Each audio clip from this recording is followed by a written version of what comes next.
Master Luhan? Perrin's eyelids felt so heavy. He couldn't open them. Arms grabbed him. Hang on. I have you, lad. I have you. Hang on. Kinky.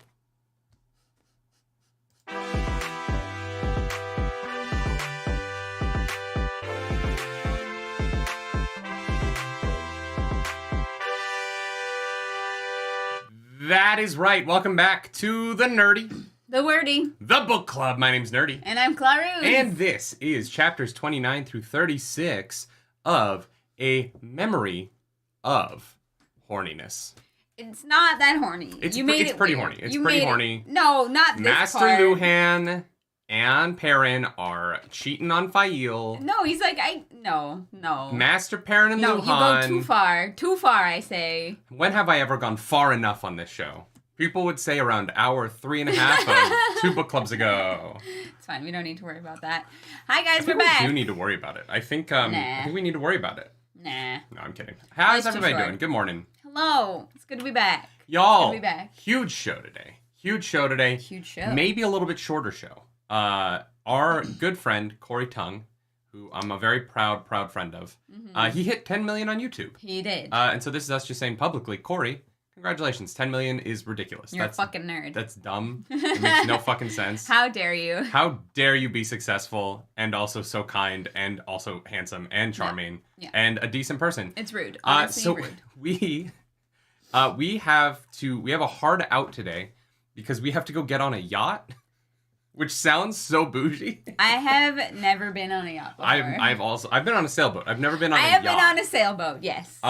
So we are going to be running out of here because if we don't get to the dock when the yacht leaves, we miss our friend's celebration. Yeah, and that would suck. I'm not swimming in my suit out to a yacht. Yeah, it's a nice suit though. You guys, there's gonna be pictures. I didn't do my makeup like this for book club. I did it because we have to leave shortly afterwards. Yeah, she's matching. I'm going to have like a purple suit on. It's like this color. The reason I'm saying this is if you see on our Instagram story all of the cool yacht photos, we're not rich.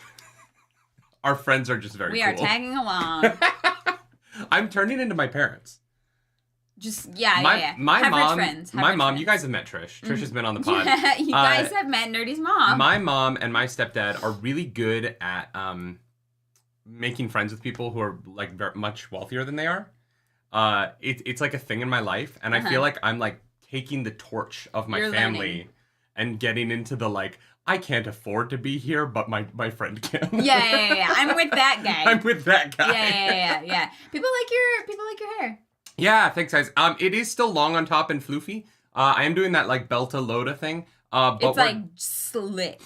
Like I figured we're gonna be on a boat. Yeah. And there's a hurricane hitting Maine in the next 48 hours, so it's a little bit windy. And I did not want to. I didn't want to have my hair just like flapping against my face. Yeah. I'm gonna have to do something with mine. It's probably gonna go totally up and in a bun. Housekeeping. Before we get started today, I am happy to tell you all that this podcast is brought to you by the best in the business. The dice with the mice. It is Misty Mountain Gaming. To be clear, it doesn't come with mice. There might be a mouse set. You don't know. No, I mean like there are so many sets you don't even know what all the sets are. No, I'm not. There might be a mouse like dice set, but it does not come with mice. You will not get pests if you order Misty Mountain dice. You will not. Yeah. If you do get pests and order Misty Mountain dice at the same time, they are unrelated for legal reasons. Yeah. Definitely. Okay, not what rhymes with related dice then that I could do this? Nice. They've got the dice that are real freaking nice. Ay, boom! Nailed it. First try. Misty Mountain Gaming is an incredible company that makes incredible dice, and they've partnered with our show to get those dice out to you guys at a discount. If you go to MistyMountainGaming.com, use the code nerdynightly15, you'll get 15% off your order, and then you can roll with advantage because the dice are better than other dice. If the DM allows you to, don't tell just your roll for DM advantage. that because you're rolling Misty Mountain Gaming dice, Nerdy says you get advantage on all rolls. All right. Tell your DM that. Have them at me. Me DMs. On Twitter. What are you going to do, Brennan Lee Mulligan? Blow up our DMs. What are you going to do? Go for it. Abria Iyengar? I'm not going to call it Matt Mercer because the internet's in love with him again today. Oh. Have they been flip-flopping? I don't know. No, a trailer for the new Final Fantasy remake came out. And he was in it. And they're like, Is Matt Mercer fucking in this too? And he probably is. Probably is. He probably okay, is. yeah. He's in everything. But yeah, Missy Mountain Gaming, we adore you so much. Thank you so much for being partnered with the channel. And now, Nerdy Nightly 15 for 15% off. Let's move on to other things. A few weeks ago, it was Clarus's birthday on this dang show. And I told you all I could not get her gift here in time because it had to be made and shipped across the world. I got her something very special, I think. I hope. I really hope. I've been like hyping up that I nailed this for a fucking minute. So you better nail this. You ready to open this? Yeah. I have pre-opened it because the way that they wrapped it is literally insane to get through on camera. And so it is pre-opened. All you have to do is lift the lid. Oh, wow. I'm spoiled. Yeah. Well, it's literally, I had to cut through all of the tape. Oh my This gosh. whole box was taped all the way around. Oh my gosh. In every direction. Hang on, I want to make sure. I thought we might have saw Nicholas. Welcome back to the Nerd Table. Thank you for joining the Nargs. Let's go. And we have a super chat. We do have a super chat. Guilherme Barros. Welcome back, guys. Before I forget, Nerdy, do you speak Portuguese or Spanish? I can speak a little. I worked in New York City restaurants, so I speak New York, what we call New York City restaurant Spanish. I speak poquito. Right. Poquito español. I'm proud of you. All right. Yeah. Clarus, are you ready? Yes. Do you know immediately what it is? Yes. Of course I do. Are you kidding me?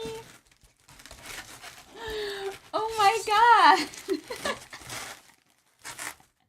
I mean, like, I thought it was a sword because of the packaging. And because we're us. Do you guys know what this is? Do you know what this is? Because I freaking do. This is y'all. This is Brissinger. Oh god. They like oil the blades, so it's like kind of nasty. You have to like clean it. Yeah. Anyways, that's fine. That's as much as it needs to come out of here right now. But you can see the symbol is on the blade on both sides. That's the blade isn't blue because it's a real steel. Yeah, it's actually. But it's got the like crystal on the end. But yeah, this is the sword from Aragon.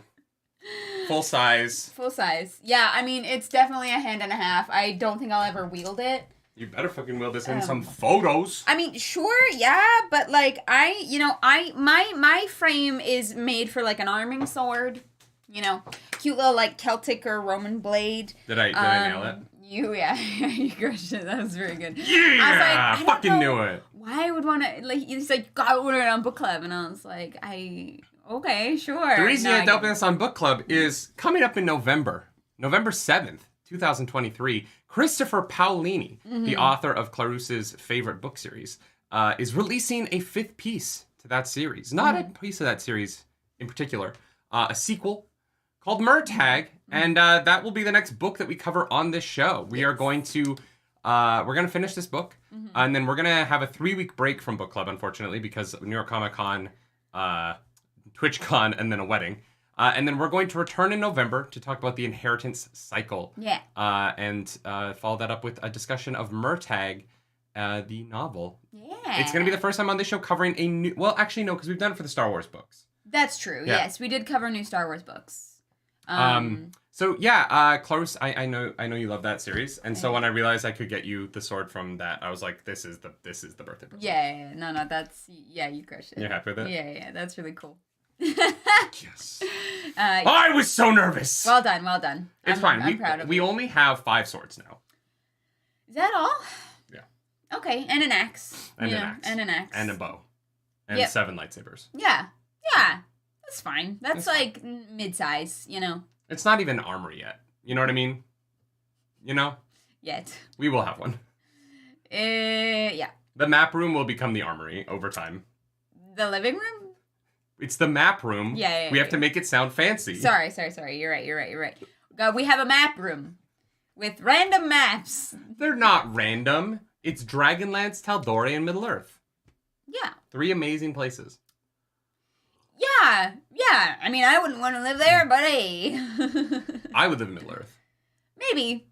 Are you kidding me? The Depends if it's Shire? like pre or post Sauron, you know what I mean? That was a 6-month period. I'm just saying. You know what I mean? Like, the Hobbits lived there for like 4,000 years. I don't know. They've seen some unbothered. shit. Just eating mushrooms. Oh, wait, I don't like mushrooms. I mean, there's more than just mushrooms. Can you imagine me living in Hobbiton, though? No. Just, like, crawling around on the floor? Yeah, you would literally have to, like, learn how to be on all fours at all times. Is there any other housekeeping that we should get to before we start talking about the Wheel of Time? Oh, we should talk about something. We should? Yeah, guys, hey, so here's the plan for us. Strike is still going on. Oh, yes. I know that there's a very exciting thing happening somewhere on the internet that we can't talk about at the moment. That very exciting thing is very exciting, and I am so happy to see so much joy online right now. We can't participate in that joy for reasons that really suck and have made me sad, honestly. But that's okay. We are moving forward, and we're just going to not talk about that very exciting thing in this video.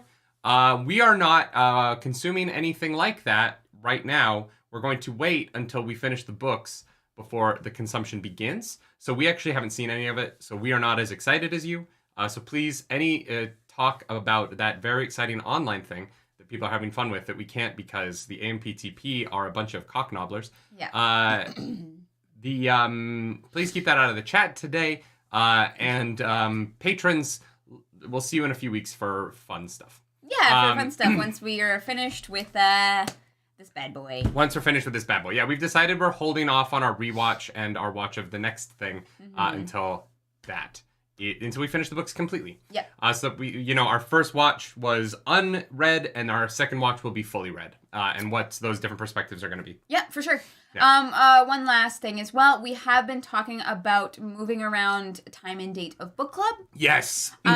Which we don't have anything confirmed. I think we might put it to a vote.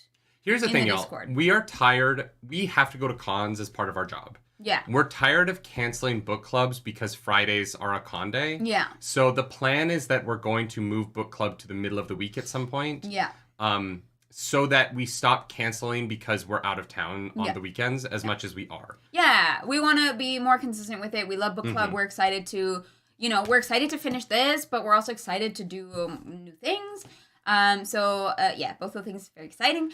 But yeah, we're going to probably keep an eye out in the next couple of weeks. Not right away, but we are going to be either like trialing different time, dates, recording lives, whatever it is. Yeah.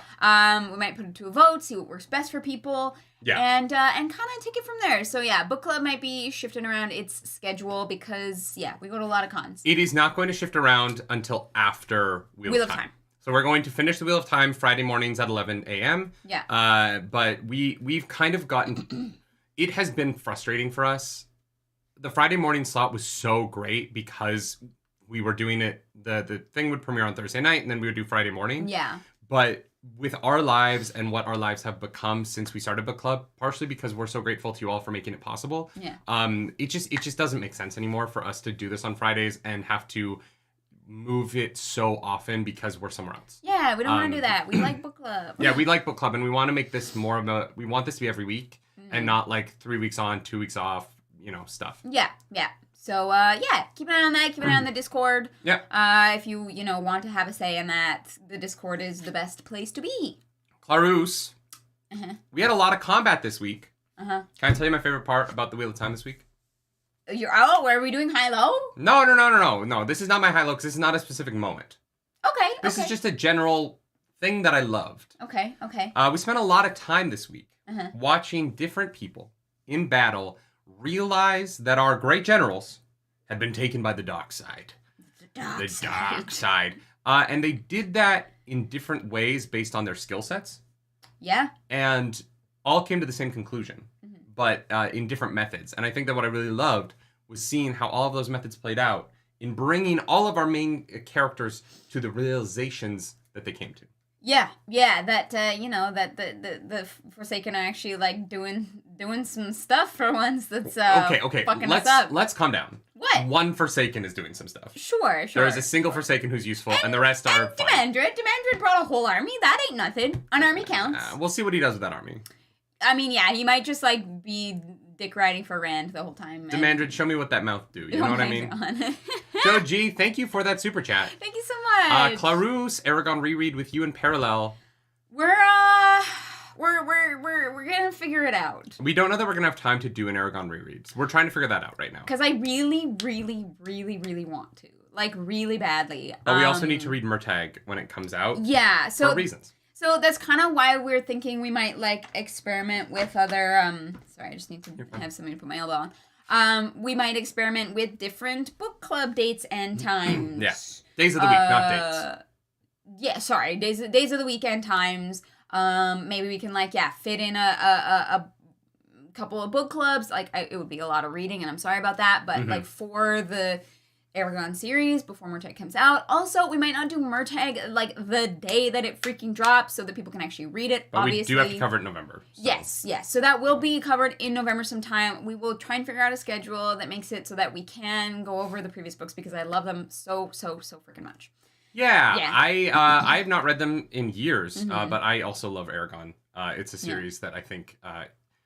it's a series that's so fun to watch the writer get so much better as it goes on. Yes. As he, because he started Aragon at 15, I think. 15. And Aragon is still great, but the way that his writing evolved throughout those books. It's incredible. And where that series ends, I think is such a strong, it has such a strong conclusion. Yeah, you know what? Honestly, the conclusion is polarizing for people, but I really like it. I like it as well. I was a big fan. Yeah, even though it wasn't what I wanted it to be. But that is a whole other book club. Yeah, it wasn't what I wanted it to be, but that was when I was like... You wanted Galbatorix to win. No. You were like, that fucking daddy Galbatorix. No. How dare you get out. We are going to be, before Murtagh comes out, we are going to do a Aragon rewatch reaction on the YouTube channel. Or actually, no, probably not, because the strike is over. Patrons, you'll get to see that, and nobody else will for a while. Yeah. But yeah, that is coming in late October, early November. So get ready for the Aragon rewatch with Christopher Paolini. He's going to be in the studio watching the movie with us, doing a live commentary.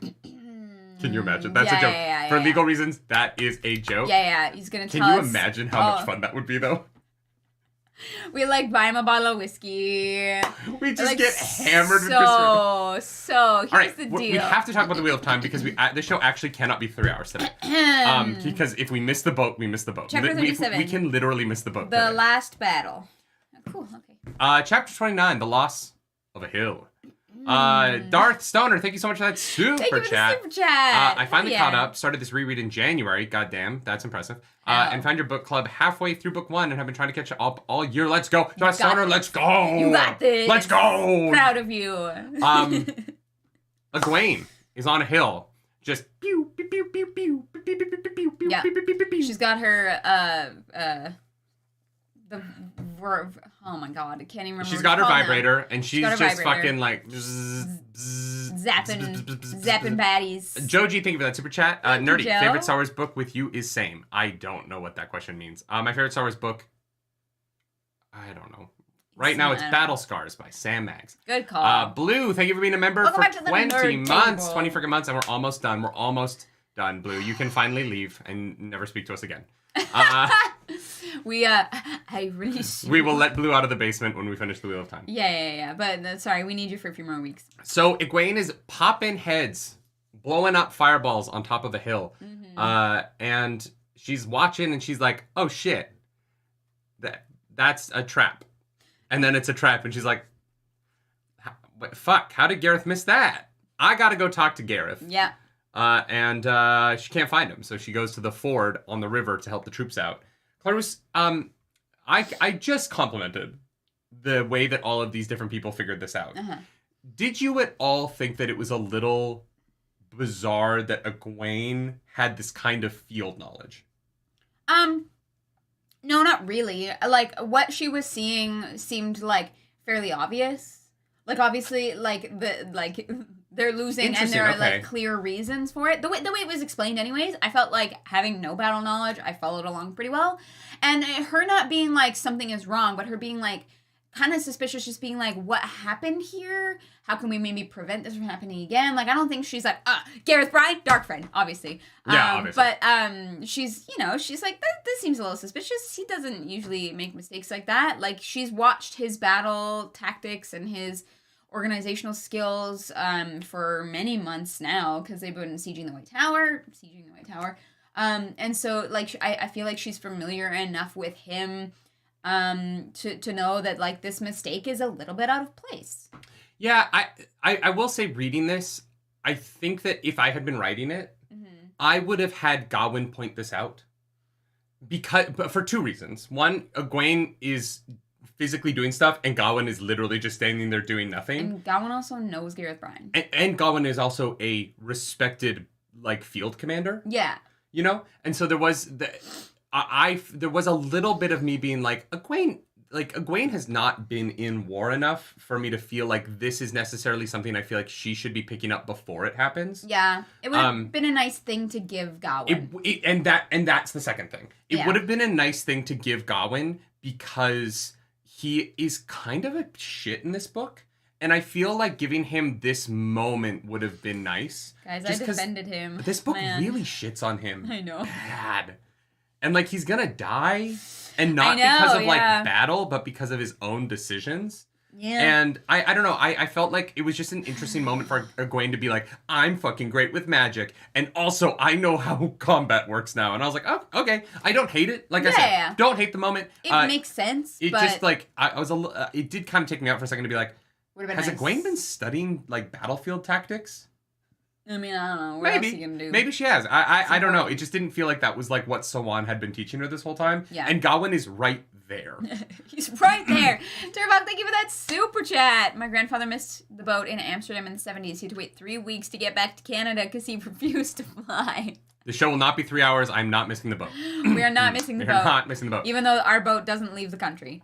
I do love that. I don't love a lot of cavalry die, so I don't love anything about this because it's very sad. Like Joni Chagrin. Do you know who Joni Chagrin is? The name has been mentioned. This is a game I could play throughout this whole book of like, this person died. Do you know who they are? And the answer is maybe. Maybe. Maybe. But nobody really knows where Gareth is. Mm-hmm. And I think like it's an interesting thing because that makes sense. You want, with people being able to channel, you want your commanders to be a little bit hard to find. Mm-hmm. But also if your other commanders can't find their superior officer, it's such a difficult way to run a battlefield. Yeah. Rightfully so, right? Like there's literal magic involved. It should be difficult to run a battlefield in this state. Yeah. And I liked the way that Brandon Sanderson used the difficulty of running a battlefield because of the magic, butting up against Gareth Bryan is actively trying not to be seen, right? Yeah. And like those two things kind of working in concert to help hide from the good guys what is happening behind the scenes with the bad guys. Yeah, okay. Oh, Joni was from book 2. Okay, Joni was a Shannarn from book 2 who served with Bryn in book 5. God, that is so long ago. Thank you for that. Right. Appreciate it, because I was like, I know I've seen that name before. He was Garrett's retirement buddy. Oh, that guy. Oh, okay. That's actually a little bit more sad now that I remember who it is. There are so many fucking characters in this goddamn book. Jesus Christ. Oh my god. I love that they're like, we can't kill any main characters because that would have like emotional weight. So what if we just take names from 10 books ago and just throw them through a wood chipper? Yeah, that's unfortunate. We cut over to Lan. Lan is going to see Agelmar. Yeah. And he's like, yo, dude, what's up? And Agelmar's like, I fucked up, dude. I'm sorry about that. And Lan's like, oh, okay. It's like, oh, you okay, you're yeah. That's interesting. That's honestly fair. Yeah. And there's a messenger who's like, yeah, no, Lan, whatever you thought was happening that's suspicious, definitely that happened. Mm-hmm. And Lan is like, shit, okay, well, you're under arrest, and we're gonna have to retreat. Yeah, but here's what's so weird about it, is that, like, I like Agelmar's idea here. Because Agelmar's like, we gotta take down this Dreadlord. Like, we can't just... Well, that's the thing, it's so sneaky. Yeah. Because you're like, well, you like, in a way, it makes sense. Yeah, 100%. Right? And that's what was so clever about this part, is that it was so subtle, right? And which is where we kind of see where Graendal thrives. Because we didn't really get to see Graendal do much except try and lay a trap for Perrin, which Perrin was like, no, fuck you. But, like, seeing Graendal actually, like, in her element with the compulsion, what she's good at, keeping it, like, subtle but also, like, detrimental, was really, really well done. And hiding the failures of the military command that she's putting in place through so many layers. Like, in order to figure out that what Agomar's doing is detrimental, you have to understand so many elements of the battle. Yes. And so any individual commander on the battlefield doesn't have enough knowledge of what is going on with the other commanders to know what the problem is. Yeah. It's only because Lan is able to pull back and is able to see, and because Bulwer? No, Bulwer's with Perrin. Yeah. What the fuck is his name? Ballbag. The gay one? No, the guy who first introduces the thing about Agomar. Yeah, he's like, it's only because he's willing to share a part of the battlefield that Lan can't see. Yeah.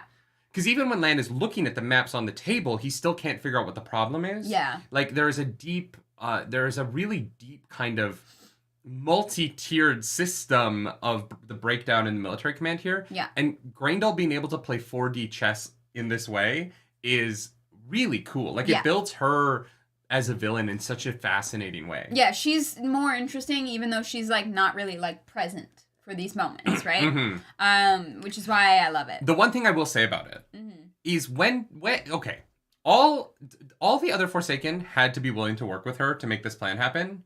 When did the Forsaken start working together? When did they get good at this? These people do not cohabitate. No, but, like, you know, they, like, the nipples has been announced, and they kind of have to listen to Moradin. So she wasn't going to, like, openly defy... Like, they weren't going to openly defy one another. It's kind of like... Yeah, and she does have the true source, right? She's the only other Forsaken who is able to touch the true source right now. Yeah. So that does give her some weight. It just... There was definitely a part of me that was chuckling this week where I was like, oh, the timing of this is all super convenient.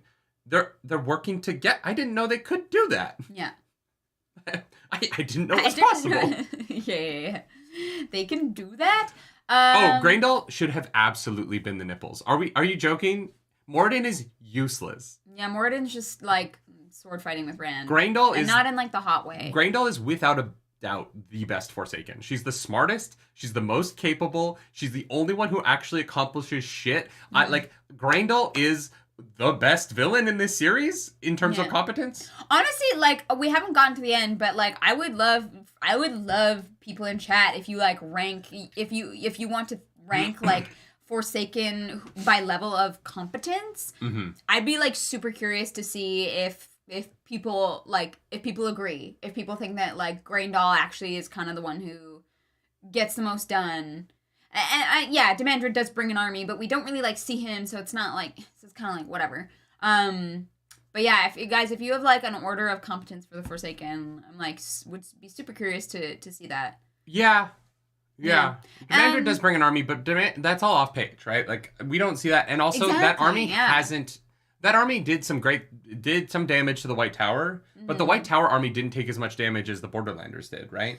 Otherwise, we would be hearing at the end of this reading, we'd be hearing more about the White Tower damage and not just the Borderlanders lost a lot of people, right? So the Sharans, yes, they're there, but unless the Sharans do some crazy shit in the last battle chapter, I don't think we're going to be able to say that Demandred succeeded in that. He brought them to the field, but just bringing an army to the field means nothing if you immediately lose that army. Yeah, right? Yeah, for sure. And so if the Sharans get their asses kicked in the next chapter, Demandred showed up, got his ass kicked and left. Yeah, then it's not, like, that exciting. But, like, Grendel is actually, like, fucking shit up in, like, a way that's just, it's more interesting because it's subtle. And Grendel's the only one who we have seen, who we have gotten to have POVs of her being intelligent. Yeah. Right? Like, Grendel is the only one who we've had time in her eyes where she looks at the situation in the manor, sees, oh, Rand sent that guy. I need to get out of here. I need to leave somebody. I need to have you compulse the guy. Oh yeah. So that that, like, quick thinking, that was like brilliant. Like, we actually get to see Grendel do something competent in her POV. Yeah. Whereas all of the other Forsaken, like Demandred, looks like a moron right now. Because yes, he brought the Sharans, but he's standing in the middle of the field being like, where's Rand al'Thor? Rand. It's like, he's not here. Bring me Rand. I want to fight Rand.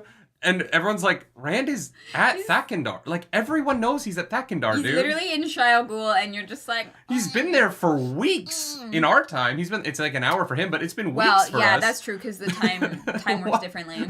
We know where Rand is. Shut the fuck up. I feel like the Dark One did it just to humiliate him. I was like, yeah, no, Rand, totally. He's over there. Just, like, yell for him for a little bit. Go for it. Do you think Demandred has a humiliation kink?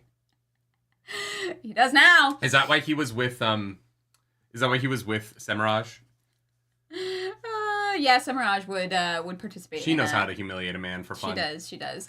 Anyways, Tenobia dies. Yeah, that was sad. Probably. That was sad.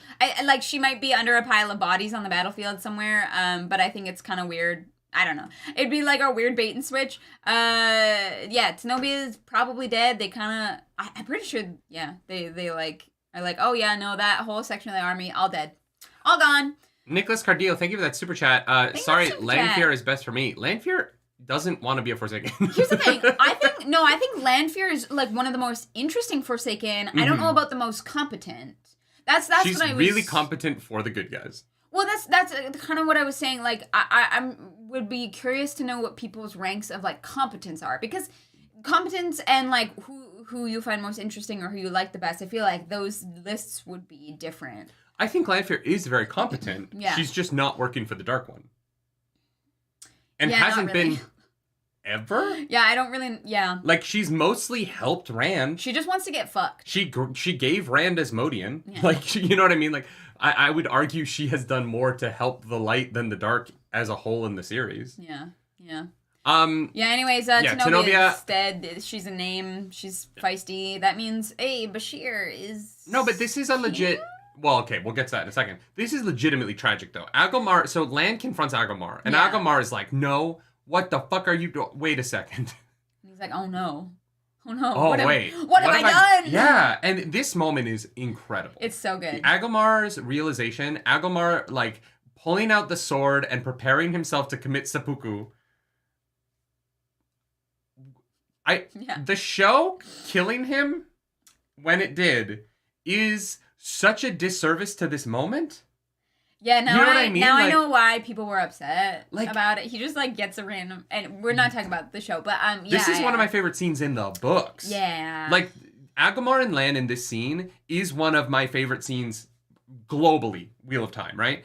It's so good. I was so shocked, and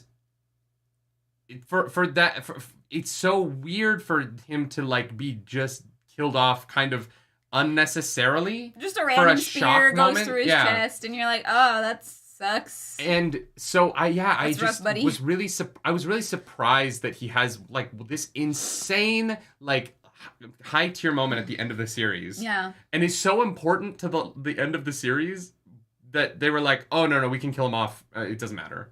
Yeah. And I don't know. It's not clear whether he's actually dead. I mean, what are you guys talking about? He took a spear in a fortress that was then overrun by Trollocs. The dude is dead. That's the true. Trollocs aren't leaving him alive as they crush through that fortress. Ate him. They probably ate him. He's in a cook pot. Are you kidding me? Yeah, I'd be like kind of shocked if they brought him back, because I'd be like, oh, how? It would be different if we saw like humanity retake the fortress immediately after and maybe pull him off. Although it would be very Wheel of Time. Oh, the character died? No, don't worry about them. If the show brings him back, I will call bullshit on it because you don't survive a wound through the chest like that without magic, and all of the people who have magic up there are burnt out at the moment. Like, there just is not a fucking way for him to survive, not just, like, getting speared through the chest, being impaled so violently that his full adult human body rockets back 5 feet into a stone wall where he is hanging off the ground. There's no fucking way. Yeah. That would be, moving on from the show. Agomar's like gonna die, and Lan's like, no, don't do that. Duty is heavier than a mountain. And he's like, yes, okay. And this is where Agomar says, I sent Tenobia to her death. Yeah. It's not even that she was lost. Yeah. It's that he knows deep down that the compulsion made it happen intentionally. Yeah. And that is brutal. Yep. Yeah, exactly. Yeah. Yeah, Hey guys, don't post any leaks about the show on here, please, about season 2. We haven't seen anything from it. Yeah. we're talking about stuff that we've seen, but like please no don't post spoilers for leaks. us. We don't talk about leaks on this channel. Yeah, we don't talk about leaks. Especially stuff that isn't even on the show yet. Like we don't talk about leaks here. Yeah. Leaks are bullshit. Leaks are bad for the industry. Yeah. They hurt hype. Because people are like, oh my god, did you hear this person's going to be in this? And then they don't show up, and the audience is like, well, I was excited for this person to be in this, and they weren't in it, so this show's bad. And like that, it's bad for the industry. Don't pay attention to leaks. Stop giving those people oxygen. They harm the media that you watch. Yeah. They make it harder to create things. There's a reason why more and more shows don't shoot publicly, and they shoot all of it on green screens, and it's because they can't shoot publicly, or else people take photos and everything gets leaked, and then their shows get ruined before they even come out because people have expectations set by like photos taken by fucking paparazzi. It is bad. Leaks are bad for the industry. They're bad for your entertainment. They're making the things that you want to be good worse. Yeah. Don't give those people oxygen. Don't click on their sites. Don't click on their headlines. It is actively harming media. Leaks sink boats. Constantly. Yes, they sink boats. Yeah. We would like boats to float, please. Thank you. Like leaks have genuinely, in my time in the industry, made working in TV and film harder year after year after year. Yeah. And I just wish the audience would stop paying attention to them, because those people make money, and they're emboldened by the fact that they do get clicks. They do make money for posting those headlines. And then those headlines get back to the people at the studios, and they're like, okay, we have to clamp down even harder. We're going to have fewer background on set. We're going to have fewer crew members on set. We're going to have to shoot with skeleton crews for these scenes. And so those scenes look bad because, oh, there's only like 15 people in the restaurant. Why is this restaurant so empty on a Thursday night? And it's literally because they can't bring people on set safely without worrying about everything getting ruined before the show comes out. Yeah. It's a problem. And anyway. Keep leaks in no the leaks. soup. We don't. Thank you, I hate leaks. Don't post leaks in my chat, please. Chicken and leek pie. God, I'm hungry. We cut over to Matt. Yeah. Sorry, Tenobia. R.I.P. Yeah, we barely knew ye. And Lan just kind of goes, nothing we can do. Yeah, she's already fucking. Fuck, you know it's bleak when Lan is going, there's nothing we can do. Yep. Shit's bad. Shit's bad. It's not good. Matt's point of view. Yeah. Matt, Tuon, and her peeps are riding around looking at the battle. Because Matt was like, I gotta see it. I gotta see it for myself. And he's kind of going like, what the fuck is Tylee doing? She's a smart battlefield lady. Tuon, wife, Supreme Empress, makes you live forever. I need like 5 minutes to myself. I have to go take a shit. I need 5 minutes to myself. And he's like, and like sneaks away. He's like, what's Tylee doing? She's just waiting there. You know that they have a toxic relationship because Matt can't just ask for some time alone. You know what I mean? You got to give your partner space. Sometimes you just need some time by yourself. Yeah. And you got to give your partner that. If you grip too tight like Tuon is doing here, it is going to spell disaster for your marriage in the long term. That is going to lead to divorce. Marital advice for Matt and Tuon. Yeah, the couple that needs literally every bit of marital advice possible. Yeah. So he goes to see Tylee and he's like, yo, Tylee, the fuck? What's going on? And she's like, Gareth Bryan told me to just stand here. Yeah, we just have to wait. I don't know what to do. I follow orders. And he's like, okay, well, my orders, follow those instead. Leroy Jenkins. Because that's what he does, right? He's like, no, fuck that. Charge! Yeah, no, he's like, get the fuck in there. What are you doing? And then we get, like, some of the best Matt shit in a while. It's been a while since... As soon as he steps away from Tuon, fucking he's a better incredible. Character. Absolutely incredible. The Sachin truly are the black hole of this series. They are the dark one. Everyone is better when they're not near them. Yeah, they are the dark one. Min, Min is a tough read right now because it's just her talking to Tuon, and I'm like, oh, we'll get to it. But I mean, at least she's giving her shit, you know? That was at least nice for her to be like, no, fuck you. I'm not gonna do what you want if you're just gonna use it to kill people. But we'll get to that. Matt goes in, swinging his Asharandai, and just starts taking heads. He's chopping them. He's chopping to the left. He's chopping to the right, because there were fins to the left. There were fins to the right. And you're the only girl in town. Do-do-do-do. Do-do-do-do-do. Do you have any idea what that song is? No. Rest in peace, Jimmy Buffett. I'm sorry he passed away. I love you, man. Pour one out. Pour one out for Mr. Margaritaville himself. I can't believe he's dead. Anyway, wild. So yeah, they're fighting, and everyone is like watching Matt a little bit because they're like, oh, have you guys seen this Matt guy? Yeah, wow, he's like kind of cool. And then Matt takes a channeler prisoner. Yeah, he captures one of the Sharon ladies because she's like she's weaving at him. Slave. She's weaving at him, and he's like, he's like, I am immune. Yeah. And this is a great scene. It really is. Like, oh yeah. Him realizing that she's like shocked, like all the way that it's all written of how he takes her down. Oh, it's incredible. And the fact that he doesn't kill her, he does knock her out, and then immediately is like, wait, shit. Wait, that fuck, should I have killed her? Yep. Probably. Yeah, and he's like, well, maybe, I guess if she's mine, then I can, like, release her? I don't know how this works. It's like, I don't know how this fucking works either. The books are trying to have it both ways with Matt's relationship with slavery. Yeah. In a way that isn't working for me. I wish that they just took a harder stance either way. Yeah. But, like, the scene with the Duc Oval, and then this scene with her, and, like, him being like down to sexualize a slave, but then constantly being like, oh, maybe I can free her eventually. It's a weird, like, I'm like, but what about the Duc Oval? Like, do you not see the Duc Oval as slavery? The series forgets about the Duc Oval as well. Yeah. But it doesn't, but that doesn't like really vibe for me. No, like, and I get that. What, you can't be like, this slavery is bad, but this slavery isn't. Yeah. And not even isn't. This slavery is like worth sexualizing, and it's just a very weird... Yeah. I feel like there wasn't enough thought put into it. I feel like the scenes were written separately, and there wasn't a lot of, like, thought put into the, like, meaning of what these two things are. Yeah, or, you know, like, it is two authors. Perhaps, like, they felt differently about the situation. Well, no, right? Both those scenes are in this book. Yeah. So it's not two authors. Both those scenes are in this book.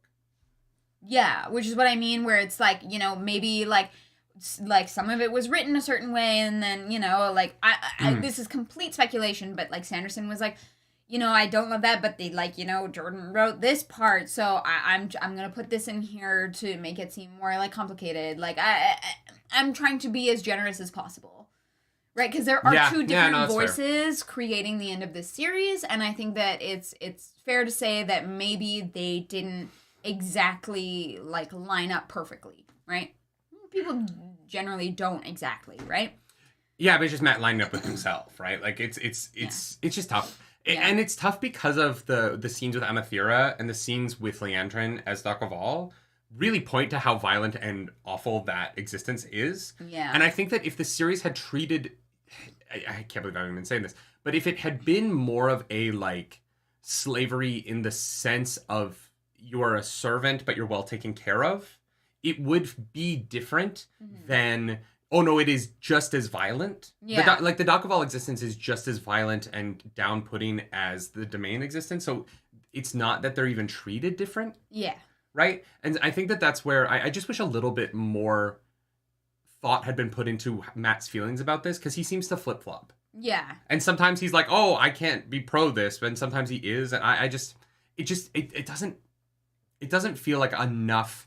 It doesn't feel like it was hammered down enough in the outline section. Mm-hmm. And so when they wrote it out, they were like, oh, this scene is here, whatever, blah, blah, blah. Yeah. And I think it's partially why people complain about Matt not feeling like Matt in these last three books, is it doesn't really feel like he is a consistent character in the Brandon Sanderson books. Yeah. He is so many different things. Yeah. And it sometimes is like some chapters he's like really hates women, and then some chapters he's like really into Tuon and is like kind of a good husband, and they flip-flop his point of view on the world a lot in these last three books.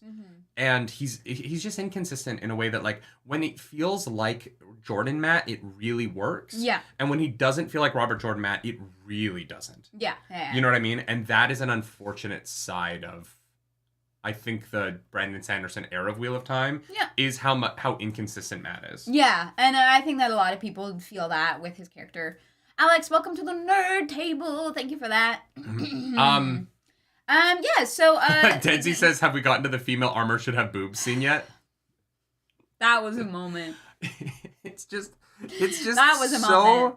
It's so funny because it makes Matt seem like an idiot. because for those of you who don't know, for those of you who only ever encountered boob armor in games and are like, why wouldn't that work? Boob armor would kill a woman.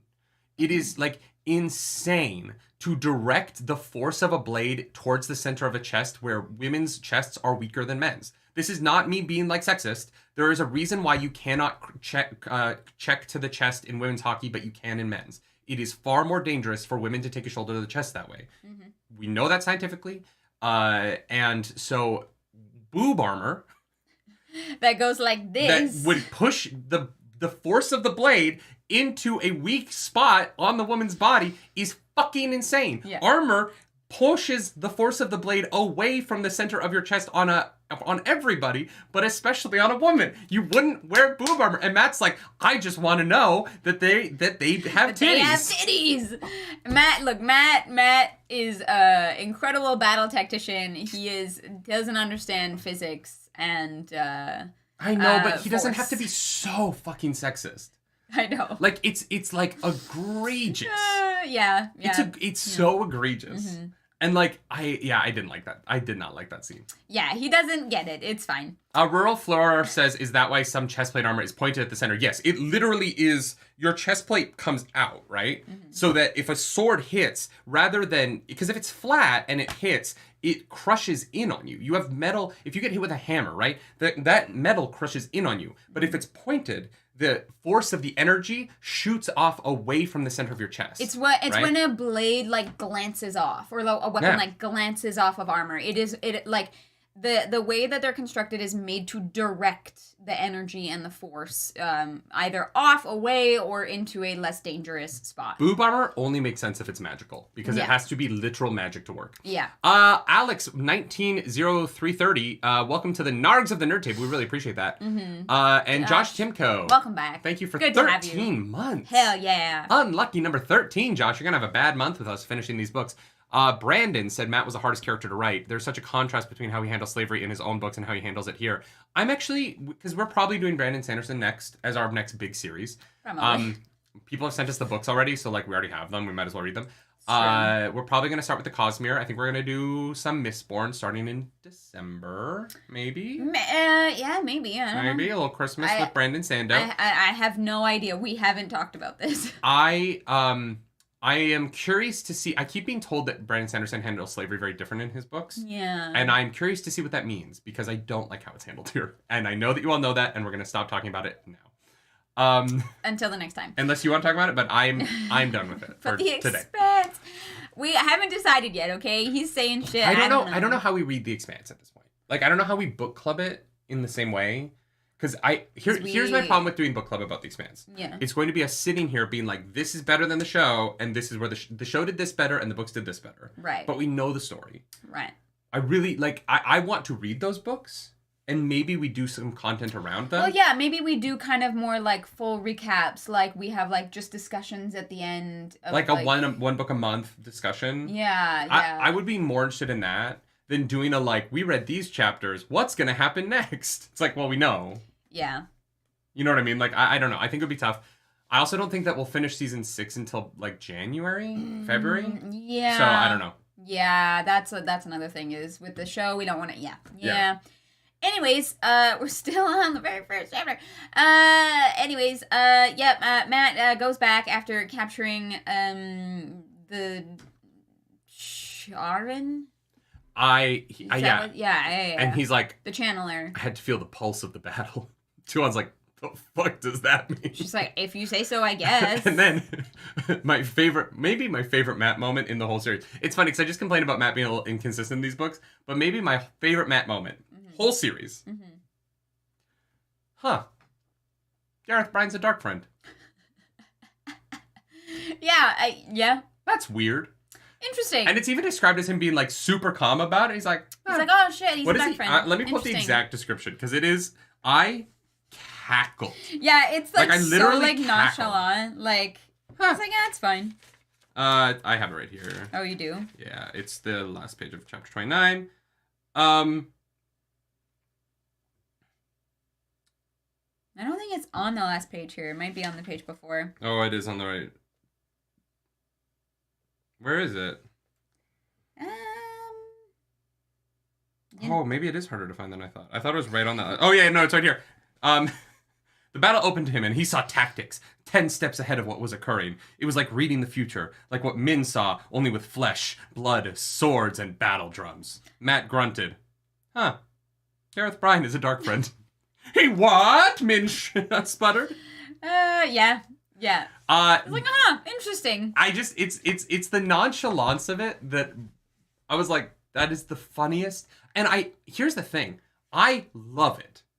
I love the moment, right? Because Lan sees that Agomar is a dark friend because Lan has earned the trust of the people around him, and they come to him, and Lan gets to there with Agomar because of who Lan is and the relationship he has with the people in that army. Yeah. Matt doesn't have that with the Sanchin. Matt doesn't have that with Gareth Bryan's forces. Matt comes to that realization because he has these memories in his head, and he goes and he physically feels the pulse of the battle and is able to put it together using his particular skill set. Yeah. And showing the disparity between those two ways of getting to the same point through two men who are very different but very similar, I think is just really good writing, and it makes this opening chapter of this week's reading so strong in my opinion. Yeah, and it sets up what this section is going to be. 100%. This feels like a section of the book, which is so it's kind of nice to have it's kind of nice to have a kind of mini little theme arc within this with how the reading was sectioned out. So thank you for that. So Matt sends Min as truth speaker of the Sanchin to go be like, hey Egwene. Gareth Bryan is a dark friend. Have fun with that. Chapter 30. The Way of the Predator. What are you laughing at? That was one chapter title that I did read, and I was like, the fuck? It's fine. I Do you want to elaborate on that? No, it's fine. I don't know. That it just was silly to me. When I read the title, I was like, okay. It does sort of feel like an 11-year-old boy's book title. You know what I mean? Or some weird fucking incel how to nag a woman. Yeah. I'm like, oh god. And it's not. It's fine. But I read that and I was like, oh, It is actually The Way of the Predator is actually the book that Oliver is reading about how to pick up women. Oh, okay. Yeah. Written by Andrew Tate. No, this is about Perrin. Perrin and Gaul are running around. They're looking at Egwene's camp, but it hasn't been there long enough to exist in Tel Riyadh hard. Right. So it's their soft. And they're kind of remarking about how Slayer's been attacking the boar, but there's wolves, and there's stuff going on. But an old wolf shows up and is like, yo, Salam is here. Oh, I was like, bless you. And he's coming out of Rodel's tent. And Perrin's like, oh, shit. Oh, some shit's happening up. And I called this. This is the chapter we did the audiobook reaction to. Oh, God, yeah. And it was like a wolf shows up. He's old. Perrin doesn't recognize him, but recognize him. And I was like, oh, it's Elias. If you watch the audiobook reaction, it's immediate. I was like, oh, Elias is here. Cool. Oh, interesting. Yeah, no, you're very smart. No, I'm not. I just call things and I'm right 30% of the time, and I only bring up the times when I'm right. Yeah, the trick is just say things. Yeah. And then let the stuff that you didn't get right die. Yeah. No one will ever remember. Because no one ever brings up the things that you got wrong. Everyone remembers the things that you got right. And if you reinforce it and you say it often enough. That is how sports punditry works. Punditry, yeah. Punditry. Yeah. Like sports talk shows who sit around talking about football. They're sports pundits. Yeah. Pundits. Yeah. That's a word I've never heard before. Or news that people on the news who are brought in. There's a host and the co-host of shows. Uh-huh. And then if someone is brought on to do a segment, that's a pundit. A pundit. Yeah. Cool. Didn't know that. Arzu, thank you for 10 gifted membos. So I got a membership. Let's go. Holy shit. Sean says 2 on is black. Guys, I didn't know. Yeah, that was a moment. It's fine. Don't worry about that. Arzu, thank you so much. I really appreciate that. Thank you, Arzu. That's very sweet of you. Yeah. Clarus called Moraine and Tom offhand and got it right, Law. You absolutely did. Did I? See, yes, I did. Totally. Yeah. I remember Clarus, that. you got a memo from Arzu. Yeah, that's what I was like, thank you. Congrats, Claris. I'm so glad you're a member of this channel. Me too. Me too. It means a lot. No, seriously, thank you. You really should turn off memberships to your channel on here. Yeah. You should go in there and be like, no, please. I have to find where that button You're already a mod. You don't need to be green. That's fair. Anyways, So Perrin is like, oh, Hesselum is definitely fucking with the Great Captains. That's not good. And then Slayer goes into the Pit of Doom, and he's like, fuck. Okay. Elias, wake up! Wake up, Elias! Go tell Ituralde that he's been his mind is in danger. Yeah. Cut over to Rand. Rand is fighting Morden. They're going back and forth. A little bit of he's using Kalendor as an actual sword for the first time, which I didn't know that you could do. I thought it would break. It's magic. It's a magic sword. Yeah. But I thought it was like a magic wand sword, not like an actual fighting sword. You shoot spells out of it? Yeah. It's a sword.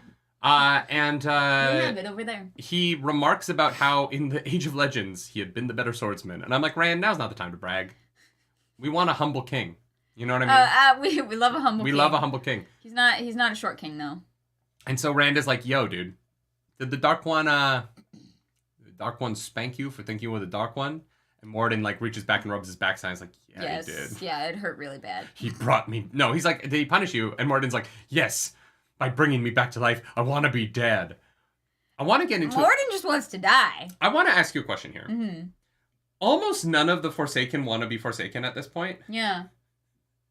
Well, there's not many of them left, right? I think Demandred might be the only one that wants to be Forsaken. Graendal does. No, Graendal really wants to be the nipples. Yeah, okay, maybe. Graendal's still on the team. Yeah, but Lanfear, no. Morden, no. Do you think that it's probably a flaw not in the Dark One's recruiting? Why are so many of the people who work for him not? Because they're all selfish. Mm-hmm. That's the number one quality to be hired by the Dark One. Yeah. Do you think about yourself first? Selfish. You're hired. There's an interesting thing about this. Oh, Tame. Tame is a good one. Yeah, Tame wants to be evil. It does. No, you're right. We're half and half. Morden being so I just want to be dead made me kind of realize I don't really know. I don't get what the draw to the Dark One is in this world. Yeah, I don't know either. Here's the thing. For dark friends, I can kind of understand it, right? You do some evil shit and you're rewarded with money and power in a world where aren't. Well, some of them. Most of the dark friends we've seen are poor. That's true. We've never really seen anyone who's it's worked out well for them, which I think is the moral of the story. Don't be fucking evil. But yeah, I wouldn't. Or you have Varen. And Varen's I want to be a dark friend because I really want to know what's up with this. Who is the Dark One? What does he want? What's going on here? She's like, I'm just so curious. Yeah, I'm gonna join the cult. It's interesting because usually when you have when you create the bad guy of your series being capital E evil, they are also manipulative, right? And they do have they usually it's I became a dark friend because my mom was dying and the Dark One saved my mom and so I became evil, right? There's stuff like that. This or I had a grudge against my brother who was the king and the Dark One killed him so I became king. Yeah, stuff like that. Yeah. This series does a weird thing where it keeps being none of these people want to be dark friends. Yeah, except maybe Pater. Pater probably wants to be a dark friend. Yeah, it's really interesting. Because I think Pater is the only one who came back not in rags, but he was wearing nicer clothes. Yeah, that's fair. But it's pretty easy to go from the literal bottom of the barrel to mid class, I guess, if you're a dark friend. I don't know. But even Pat and Fane left the dark friends. I think. Yeah, Pat and Fane was you fucked me up. I don't want to talk about this for an hour. Yeah.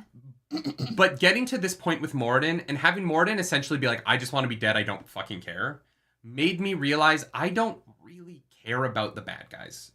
No. In a book that is mostly about fighting. Mm-hmm. And I think that why the last battle and the last book as a whole has not worked for me as much as it does for other people is because the thing that they are fighting is a black void and he feels like it. When Rand goes into the Black Void, it feels like that is what he's fighting, is nothing. And so when they're like, oh, we'll get to the actual conversation with the Dark One in a second here. But for me, and why this book is not, I think, grabbing me in the way that I wish that it was, is I don't really give a shit about what they are fighting. I care about the people who are doing the fighting a lot. Yeah. And I like the scenes that are like, they're doing good stuff and they're using their intelligence. And I like when they're using their powers. And I like the scenes between our characters. I don't really care about what they're fighting against at all. Yeah. Because the Trollocs are nameless, faceless things at this point. Yeah. Even the Fades are kind of nameless, faceless things at this point. The Red Veil Eel have not been as cool as I wanted them to be. Most of the Forsaken are dead, and a bunch of the ones that are left are either Demandred screaming about wanting to fight Rand. And so this book has, or don't want to be Forsaken anymore, right? Yeah. And so this book is so much combat. It is just endless fighting. And I don't care about the bad guys. And I wish that I did. It's why Grendel is such a great villain to me, because I wish like we'd had some more Demandred POVs. I wish we had some more Morden POVs. I wish I cared about the other side of the conflict a little bit more, because it would be easier to read a book that's so much combat. Yeah. Whereas I think that that's just me. I'm not saying that it is bad. I'm just saying that it's not. Your preference. I don't feel very engaged by the battling the hordes. Yeah. When it's just like the masses, it is less. You're not like as emotionally invested because, you know, not saying you have to like the bad guys or like root for the bad guys, but when they're not as like fleshed out and three-dimensional, it just, the fights sometimes can have less weight to them. And I think that what the book does well is it makes up for that with the really interesting things that we have talked about, where the great generals have been compulsed, and Grendel stuff is really cool. Through the battles, we figure out, like, we have the characters who figure that out and how they figure it out and how it's different for each person. And so I think the book kind of realizes that and tries to make up for it in other ways. Yeah, I agree. I don't think that's the most interesting. We had a similar conversation watching Fullmetal Alchemist, right? It's a thing where, like, I want the bad guys to have really strong motivations and really give a shit about their battles. Yeah. And having Morden be like, I don't want to be here. I just it deflated the fight for me. I keep being brought back, and it's really frustrating. But here's the thing: I think that does open the door for maybe some interesting choices from Morden, because if we see him again, but then at the end of this section, Rand missteps into the nothingness, and then Morden is gone maybe? Like, I hope we get back to Morden and it's really cool. Yeah. But this is all we get of him. Like, we've read 36 chapters of this book, and Morden is in 2 chunks of POV. And I thought Morden was like the big final fight before Rand talked to the Dark One and had like that fight be I didn't think the fight with the Dark One would be a fight. And it seems like that's what we're headed towards with the way that POV ends. Yeah. So I'm just really curious. It just kind of deflated the scene for me, for Morden to be like, I don't care. Yeah, I don't want to be here. And like that to me, I was like, oh, okay. Like, I don't know. It's interesting. Yeah. Rand, like I said, Rand does misjudge it. The darkness, and he gets frozen. Also, Nynaeve and Moiraine are in the room just hugging stalactites. Yeah. Apparently there's wind or something. I don't really know what's going on with them. Yeah, it's so windy that they literally are being like... Yeah, but it's a wind that doesn't touch Morden and Rand. So I don't really... I think that's the magic. Yeah, they're magically holding on to stalactites. Yeah. Or stalagmites, whichever one comes up out of the ground. Because I'm assuming they're not hanging from the ceiling. No, there's both. Both are present. Yeah, but I'm assuming that Moiraine and Nynaeve aren't like 30 feet in the air, like... Well, no, the cave got short enough for them to walk. No, because Rand went, fuck that shit. And it went... No, because it came to his height, right? Yeah. And it tried to make him, like, crouch. And he was like, no. So it, like, stopped. But I don't think that the ceiling is actually that high.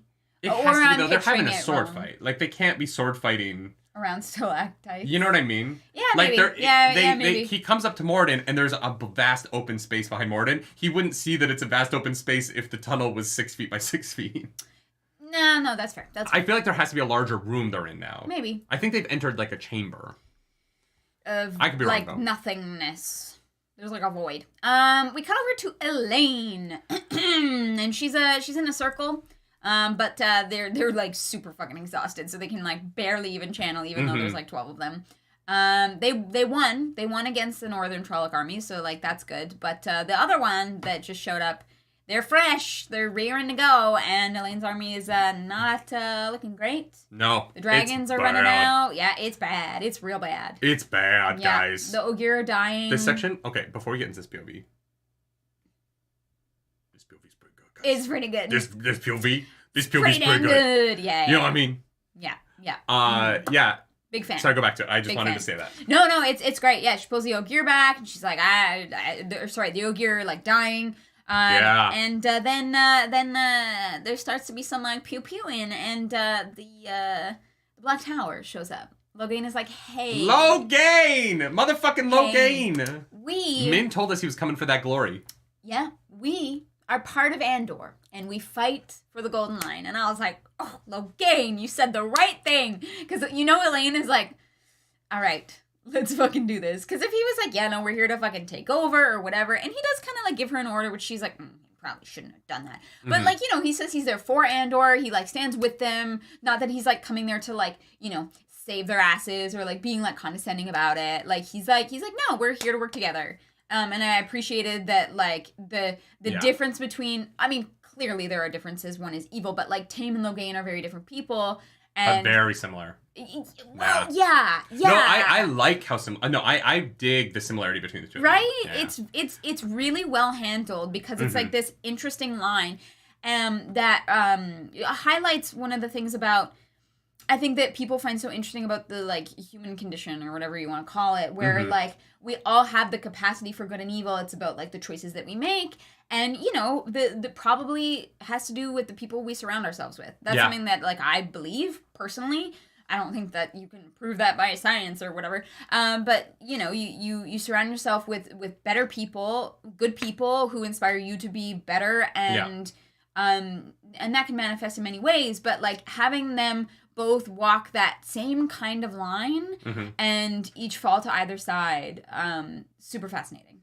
I do wish that Elaine and Egwene didn't have this one bit of writing in their characters. Oh, where they're like... where they keep getting petty about just, like, totally rational shit. You know what I mean? I know. And, like, it is a sentence of writing that if you lifted it out of the book... Makes no difference. Changes nothing. Yeah. Except that it makes Egwene and Elaine slightly less petty. Which I would, or if only one of them was that petty, but the fact that both of them have this same unnecessary, like, bristling orders. Why does Elaine want a hospital while we're at war? And you're like, well, because here's the thing, we've seen them go through that journey already. We've seen them go through the fucking circus and the petty bullshit and all of that, and I don't need it anymore in this book because, like, I keep wanting our characters to have that growth, right? They don't need to be perfect, but like having that, like those little lines in there just kind of like drags it back in a weird way that is unnecessary. I don't need it, right? Like Elaine can acknowledge that someone else shows up and is there to help and is like, this is what needs to happen and that is okay. But she's like, I'm the queen. And I was like, yeah, we know. Like, you don't have to. Like, and Logain knows, right? Yeah. It's not like he shows up and is like suddenly ordering everybody around. Yeah. He shows up and is like, we got this for now. Pull your people back. We'll take care of you. And she's like, how dare he? And I'm like, what are you talking about? Here's the thing. You can have that kind of moment. If you have Elaine being like, I don't like being given orders, and like then realizing that about herself and being like, but no, he's right, and she kind of has that. A little bit, yeah. But it's more like petty and it's less self-reflective. It's more that she's like, oh well, I'm just tired. Like, yeah. For me, I think it's that it seems to be a flaw that is only given to the female characters of the series. Absolutely. And I think that's why it stands out so much, is because none of the men are doing that. Yeah, like we don't have a Gareth, we don't have a fucking like general like Galgan perspective where Matt starts giving orders and he's like, oh, you should be giving orders. Like we don't get that. It is just the women. Like, Rand never has that moment. Rand's like, you shouldn't be giving me orders. Like, it's never, like, petty and, like, bitchy, The other element of it that I think is wild, because we did audiobook react to this, is that so Tame had notes that the plan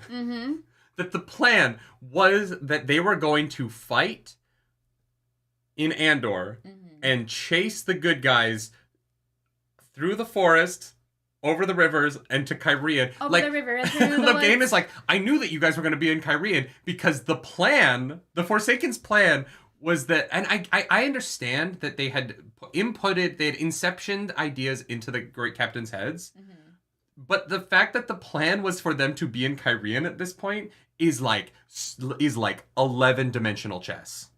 Like, the fact that they managed to plan this whole thing so far in advance. Tame is very smart. But that they knew that it would work. And, like, they knew that they were going to get to a point where, because Tame hasn't, the plan must have been made, like, 3 weeks ago. So the very specific things that Logain must have found notes on, in order for them to know that they were going to be in Kyrian, I read it and I was like, okay, like it's notes, whatever. They had this thing planned out. But then I thought about how many things happened in that battle and the kind of random way they ended up in Kyrian, and the fact that like Tame must have had a fucking novel of like, all right, they're going to go here, and then they're going to be here, and then they're going to be here, and then we're going to chase them here. This army's going to go around this direction. I was like, this is an insane thing. Here's the thing. We know that Tame as a character has always played the long game. Right? Like, you know, with the Black Tower, with this fight. Like, he's, like, very, like, thinking 25 steps ahead. And I love the idea in my brain that Tame is, like, a journal girly. And literally, like, writes down everything to, like, keep track. Because he's literally a billion steps ahead of everybody else. And so it's just his, like, personal, like, journaling. And, you know, like, every night before bed, he takes 1 hour to write down the day's thoughts and, like, you know, what's working, what's not working, who does he like, who does he not like, who am I gonna turn next, like, he. Like, Tame is a journal girly, and that is my headcanon for this. I don't care if it's just battle notes, I don't give a shit. I want him to have a library of his own journals. Yeah. Just, like, a wall of, like, handwritten, like, you know those fucking, like, dot notebooks where you can, like, design it yourself? Yeah. Like, yeah. That is Tame. That is Tame. 100%.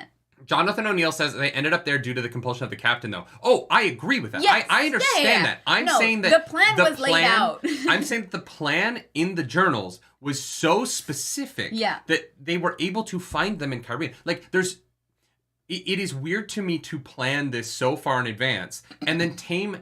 This isn't a fight that Tame was supposed to be a part of, right? So Tame is literally writing down the exact location of all of this plan, which means that they should have the next steps of the plan. Like, if they wrote all the way to Kyrian, Logain should know what the next steps are. Unless by throwing off this part of the plan, the next steps don't matter, which is totally possible, Fair, right? yeah. I just think it's really funny for him to go into Tame's room and, like, pick up a piece of paper and be like, oh, we've got to go to Kyrian because this plan says that Graendal is going to go into the dreams. And she is going to influence him to go to these 4 places. And okay, what day? Hey guys, what day is it today? Oh, it's the 10th? Okay, so on the 10th, the plan is for them to be losing in Kyrian. Okay, guys, we gotta go to Kyrian, because that's where this plan takes Everybody them. pack up. Everybody get ready. I love this. I was like, dear Tame diary. has a trapper keeper. Dear diary, why doesn't Logain want to be my friend? Maybe I should try turning him. Oh my god, I need his journal, and it's just the most insecure, incel-y, like, Andrew Tate writing. Why is my hairline not further forward on my head? Oh my god. Guys, I will do it. I volunteer. I will write a Tame diary. We'll put that on the fucking, like, fourth wall. I'll make a Tumblr fucking website for it. It's just gonna be, Tame wants to be a Forsaken. I just, it just cracked me up that she's like, how did you find us? Tame wrote everything down. Like, yeah, literally everything. I met Rand today. He's really tall and has really nice hair. And honestly, I don't think that's super fair. Tame's like, God, I wish I was a ginger. Why does Rand have 3 women who love him and I have nobody? Sad face. Oh my god. Oh wow. That's so funny. Oh my god. Does Tame meet It's a great Asmodean? question. Why does Rand have 3 women who love him? So Just great hair. Anyway, that's on fucking me hair. just finding Tame's journaling very funny. I'm trying to come up with a superhero name for myself. What do you think of these 3 options? Mahale? Mahali? Mahali? Tame is the best XOXO. Gossip Girl. Tame is the gossip girl of the Tame is the gossip girl. Wheel of Time universe. Yeah. But yeah, so they show up and they're like, "What do you need?" And Elaine is like, "We need time to regroup." And Logan goes, "Can you give us that?" And who steps into the fucking spotlight? Androl, we need a miracle. Androl saves Andor. There's a poetry to that. Mm-hmm. And Andor's like, "Everybody, circle up," and they like fucking like make this giant circle of 12 men, 14 women, because it's got to be one more woman than man, unless it's 2 men to 1 woman. The rules are very complicated. I honestly do not understand what they are. Doesn't matter. Every time I read it, I'm like, I thought, no, okay, I'm wrong. There has to be one more woman than man. Unless it's 2 men and 1 woman. Sure. Yeah. Sure. Math. So, Androl looks to the sky and opens up portals. Mm-hmm. And he hears through the communicator in his ear, "On your left." And out steps every character you've ever seen in the Marvel Cinematic Universe. What? Thor's there. The Hulk? Wong is there. The Hulk is there. The Hulk Buster's there. There's Squirrel 2 Girl shows Draxes up. because It's they fucked up the VFX. Howard the Duck is there. That's true. There's one shot in Endgame where there are 2 Draxes on screen at the same time. Spider Pig. Spider Pig is there. Is there, yeah. Don't ask why his hand is wet. He was just washing it. No, he opens up the portals, and lava from the center of Dragon Mount comes spewing forth onto the Trollocs. Lava Girl is there. Shark Boy is not present. Shows up. No, Shark Elijah Boy Wood is in the scene as the guy from Spy Kids 3. The guy. Oh my god. He gets immediately wiped out. Yeah. He dies immediately. The best meme of this week on the internet is someone put that scene on TikTok and put Aaron Rodgers over the guy's head. Because Aaron Rodgers shows up, he's like, "I'm the guy, I'm going to win this." And then he walks out and gets immediately vaporized. Oh no, that's so sad. It's so sad. Aaron Rodgers, I'm glad your surgery went well. I don't know. I hope that you recover, dude. Yeah, I don't know why that scene lives in my head rent-free all these years later. It's so funny, and you're like, is that fucking Elijah Yeah, I was Wood? like, is that Frodo Baggins of the Shire? Yeah, and it's a great scene. He immediately dies. Yeah. It's so funny. Sorry for spoiling Spy Kids 3. 3D. 3D? Yeah, 3D, Spy Kids 3D. Yeah, I remember when that was in the theater I worked at. Good times. Yeah, no, it was awful. Children are the worst. Roger Lai says, if you Google 2 men, 1 woman, you get all the answers you need. Oh, thank you, Roger. Appreciate that. Captain Planet, he's a hero. Sorry, Guillermo Barros. Reading, I had the impression that it was more the great captains are compromised and they went to warn them, finding the battle underway. Finding the army wouldn't be that hard, maybe? You think Logain showed up because they knew Bashir was compromised? Yeah, but they had to fight the fact that they knew that they were in Kyrian. Yeah, like exactly where they were, yeah. The Black Tower teleported everywhere and went like searching for the army. Or they skimmed. Tame is a journal girly. Yeah, they skimmed, maybe. Yeah, but they still, they in order to know where they are. I think it's Tame is a journal girly. Yeah, Tame has to be a journal girly. 100%. That's just what it is. Thank you for that super chat. Anyway, Androl that. Opens portals, lava comes spewing out from Dragon Mount. It's fucking, this scene was so good. Yeah. It's so good. Mm-hmm. It's so cool. It's such a fun use of powers. It's like all of the shit that you want in a Magic series. Mm-hmm. The guy that doesn't have it together power-wise has this one thing. Yeah. And he uses that one thing in creative ways consistently to stop the Balefire through a nickel, which is still fucking crazy, but he did it. He brings lava down. Like, the way Brandon Sanderson is having fun with the idea of traveling and the character of Androl is so cool. Yeah. It's rad. It gives me goose pimples, and I fucking love it. I want to play Androl in this series so bad. Rafe, I'll do it for free. I will pay you. I will give you I will help fund the TV show by giving you the AdSense from my YouTube channel if you let me be Androl and have this fucking moment. Because goddamn, we'll give you a subscription to our YouTube channel. Yeah, Blue will make you a member. He'll make you Rafe, you cast me as Androl, you can be a Narg for life. Mm-hmm. I'll send you a Narg t-shirt. for life. I'll send you a t-shirt. One of a kind. Yeah. Yeah, no, Androl's fucking the best. This moment's so cool. Yeah, because not Tame. Logain is like one miracle for you, Elaine. Hopefully, that's good enough. And Elaine is like, I do it too. That's why we love you, Blue. Thank you for yes-anding us.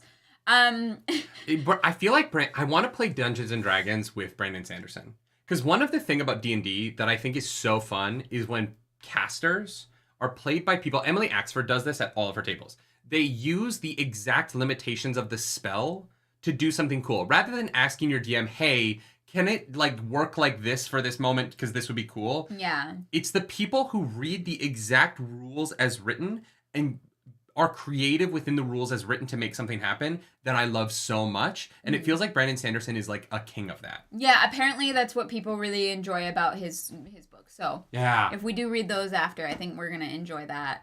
I would probably will. Yeah.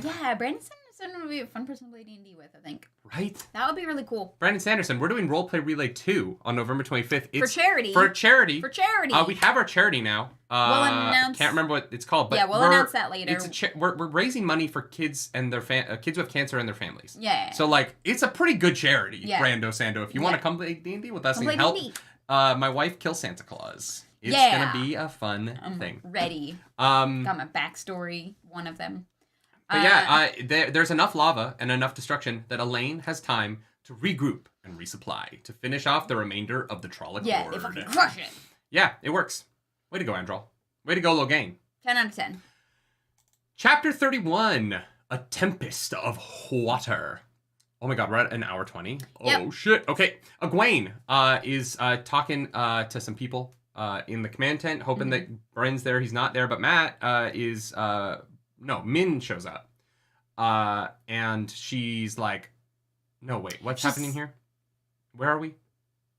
Oh, no, this is where Uno. This is where, Uno clambers out of the river. Yeah. Uno. He's like, hey, we were attacked and we were supposed to get some cavalry and they never showed up. So, like, that seems kind of suspicious. Uno's still alive. Still swearing. Crushing it. Yeah, saying flaming a lot. Yeah. And he is there. And he is convinced that Bryn has been tricked by some traitor. Yes. There's some shenanigans going on here. So the traitor is Bryn, guys. Oh, no. Yeah. Well, no, it's Greendall.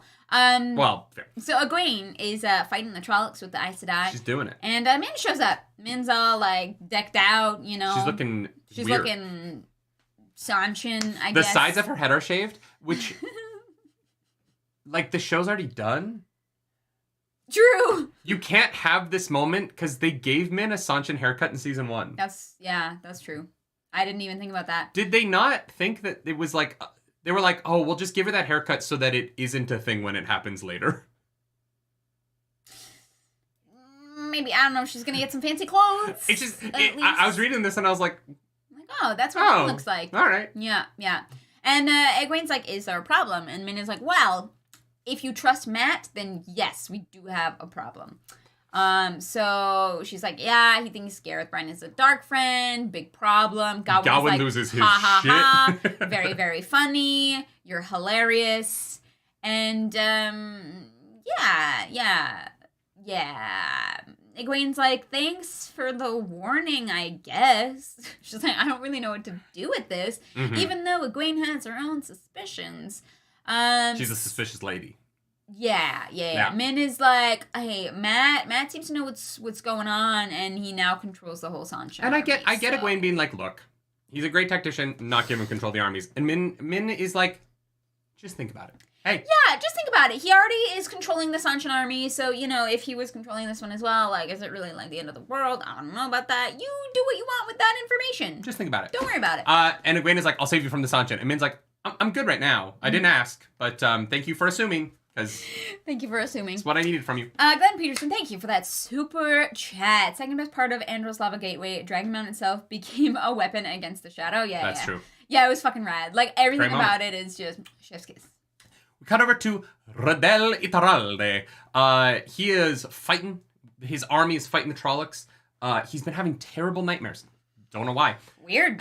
And he has his army set up in these, like, like mobile units of 3,000 pikemen that have their like sword guys ready for when things get too close. The shield squares. Yeah, they're not quite phalanxes. But they're squares. They're a similar idea. He like calls them squares. Yeah. This is, if you go all the way back to the Diablo 4 trailer reaction, where I said that the way the Diablo 4 phalanx was set up wouldn't work, because it fucking wouldn't. This is the right way to do it. Mobile units of, if you just plant shields in the ground and stand there and stab, people will just go under your lances, and you're gonna lose that shield wall real quick. As soon as you have a hole, you're fucked. The thing about a phalanx that makes it work is that it's mobile, and you have to be able to close gaps quickly when they open, because they will open, and that is how they function. They are mobile units. You don't just stand there with a shield on the ground and hope that the army running at you doesn't just pile up corpses in front and run over you. It doesn't matter.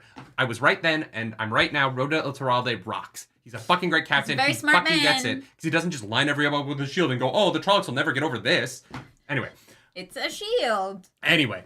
I am really, I love this moment, because Rodel, unlike the other two great captains, he knows something's up. Yeah, he's like, His hand is shaking, and he's like, strange.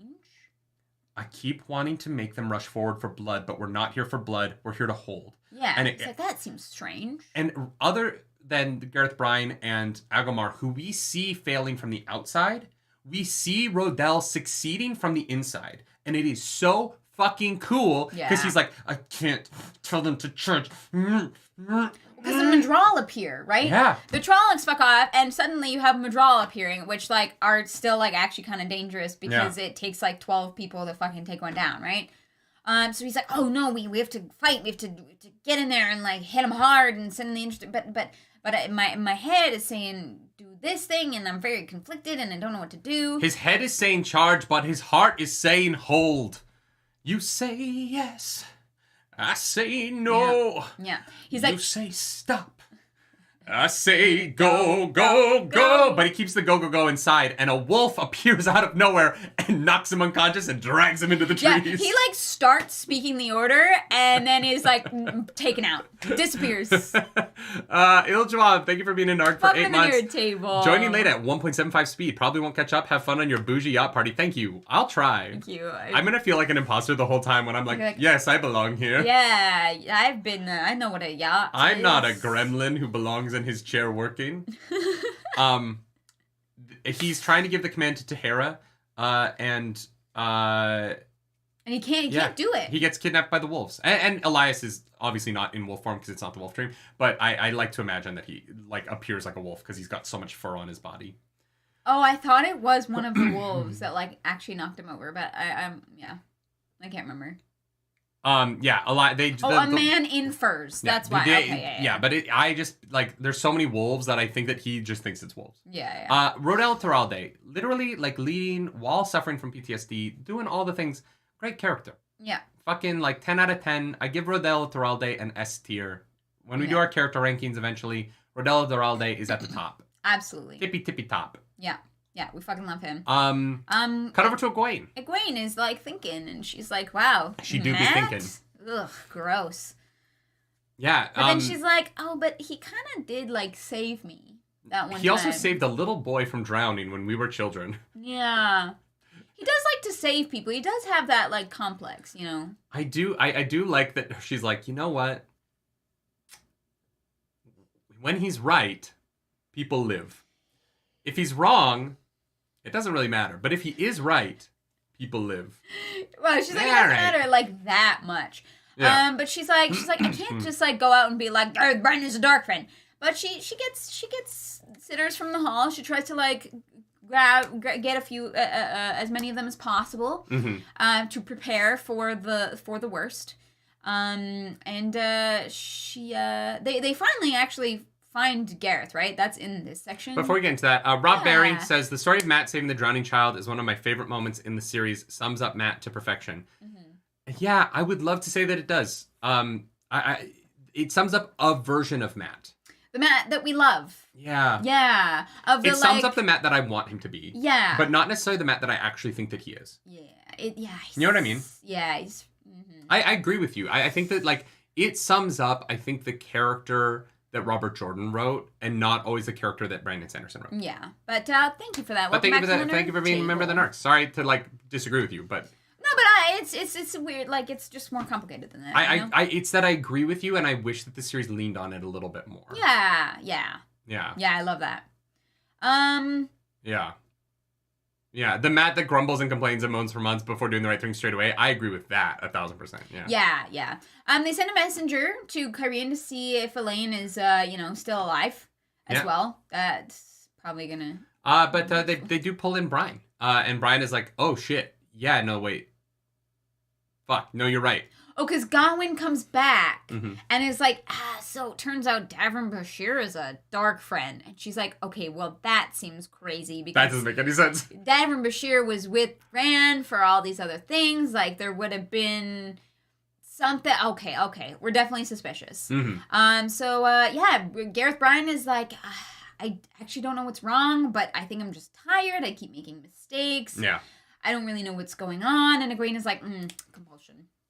Yeah, and is right? And the person who can heal that and get the great captains back in the fight, busy, hugging stalactites. Yeah, so they're very fucked. Busy. They are fucked. Yeah. I wish we'd been audiobook reacting to this chapter. Oh, okay. Because I think that the way y'all would have watched my face light the fuck up as Egwene's terror at realizing the only man who can't be compulsed is Matt fucking Cawthon.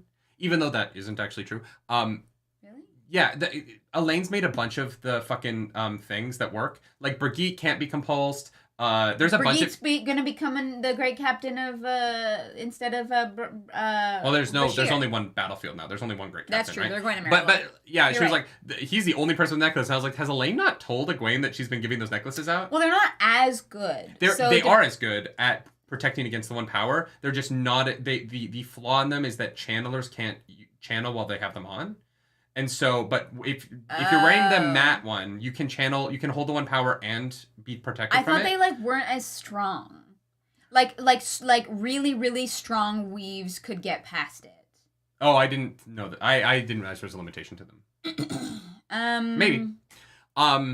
Okay, yeah. So they are slightly weaker. So the only person technically who couldn't be, I don't know, how compulsion works. That's fair then, because if Grendel is the best compulsor, so she would be able to get around that. Probably. Okay. I buy into that. Yeah. Then or you guys are right and I'm wrong. I'm assuming you're all right if you're agreeing on it. So Egwene is like, oh shit, all right, well, the Hall is here. I can't give control, but the Hall just witnessed all of that, so I guess Matt Cawthon it is. Cool, love that for We're us. fucked.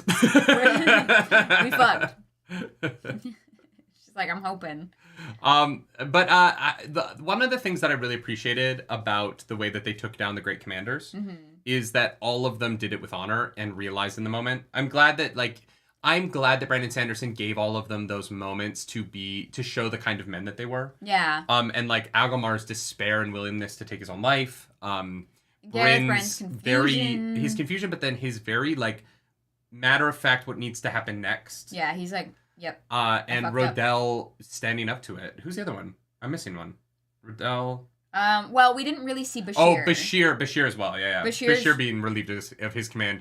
Bashir is the one who is like in prison right now. So Bashir didn't get that moment, but the other three did. Yeah. I mean, it all happened differently. But they all had honor in it in their own way. It wasn't the same beat for each of the four men, which I appreciate. Nice, yeah. Stephanie, welcome back to the Nerd Table. Hello, book clubbers who just arrived. We'll watch later. Absolutely. So good to have you back on the Friday. We're happy to be here. Last battle next week, Stephanie. You ready for the last battle? What is this accent? What is this accent? No idea. I am from Europe. Sure. I have just come from the country of Europe to suck your blood. Oh. No vampires in the Wheel of Time. Nope. Just energy vampires. Well, I mean, yeah, I was like, they're kind of vampire-like. The Golem, yeah. Oh, no, I was thinking, the Golem, actually. They're kind of vampires. I was thinking that Elf and Ylfin are kind of vampire-like. In what way? Well, they, like, feed off of the, like, energy of the power. Right. They're energy vampires, yeah. And they kind of have that look-ish, kind of. Drakkar don't suck blood. They're just bats, right? They're the Dementors. Golem actually sucks the blood out of things. Drakkar are Dementors. Drakkar are Dementors? They kiss no, they're you. sirens. They kiss you. Oh, well, yeah. No, they're like harpies. They're sirens. Yeah, okay, yeah. Drakkar are harpies that are ugly, which most harpies are, I guess. And then the golems are vampires. Right. Perrin's a werewolf.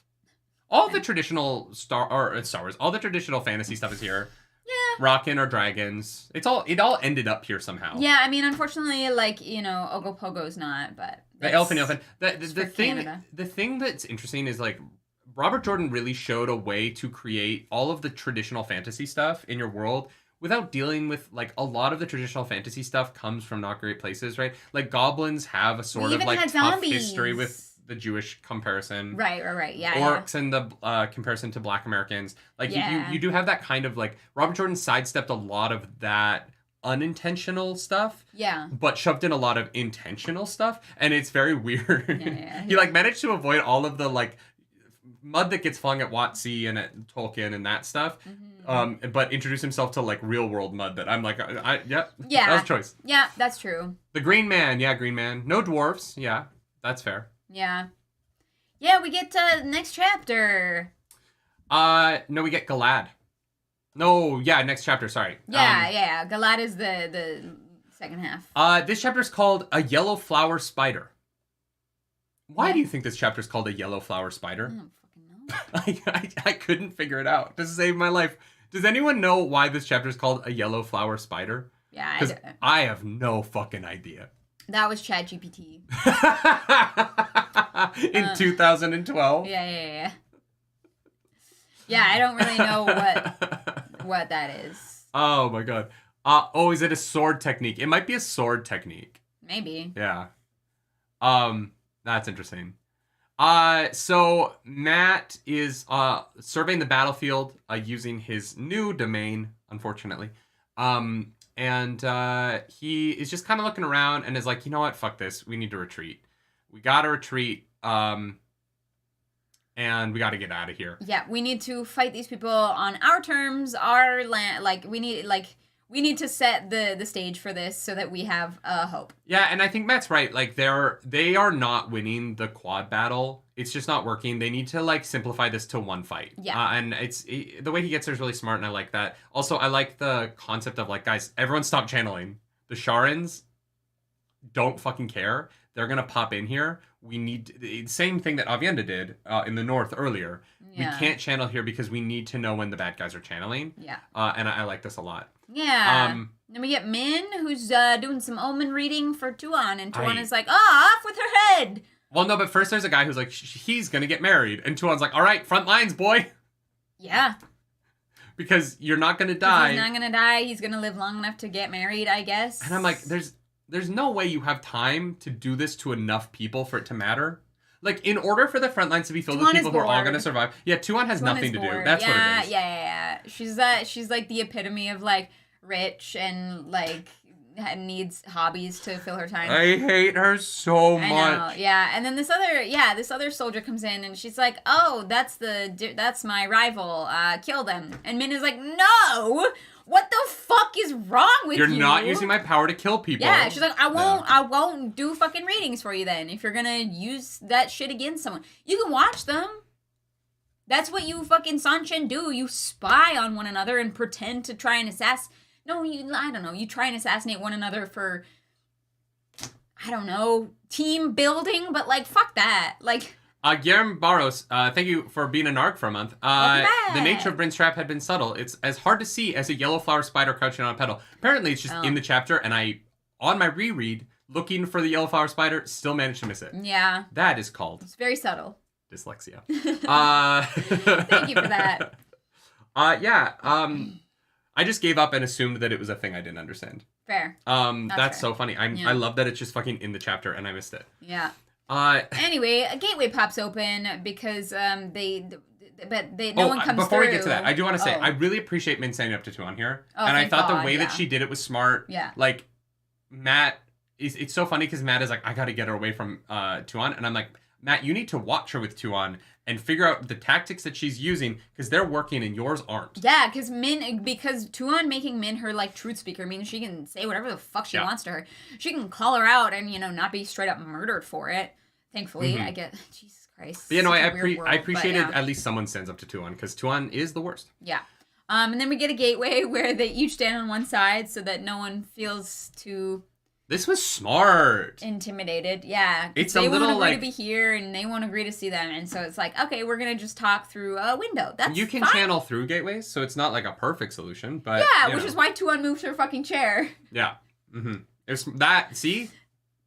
Smart. There is some smart stuff going on. Yeah, yeah. When these chapters aren't really about the bad guys, they're pretty great. Yeah, yeah. It's really when it starts to be about the larger battle that I don't give as much of a shit. It's interesting. The interpersonal stuff is where this series thrives. Yes. Yeah. I agree with that. Yeah, for sure. Especially at the end here. Mm-hmm.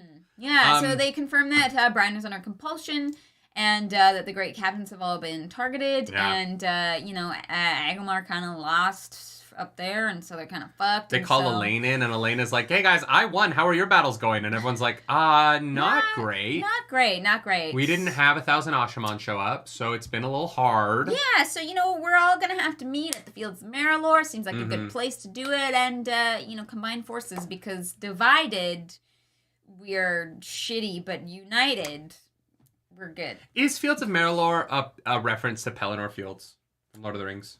Maybe. It feels like it is. I don't know that it is, because it's not like Marilor and Pelennor, but like it feels like a reference. Maybe, yeah. It could be. Had to throw in one last Lord of the Rings moment. Yeah. Galad's point of view. Guys, do you remember Galad? It's been a minute. He's still here. He's doing stuff. He's looking at his buddy Trom, and he's like, fuck. He's dead. He's dead. And he is going. He talks to Elaine. And they're despondent. They're kind of down. Mm-hmm.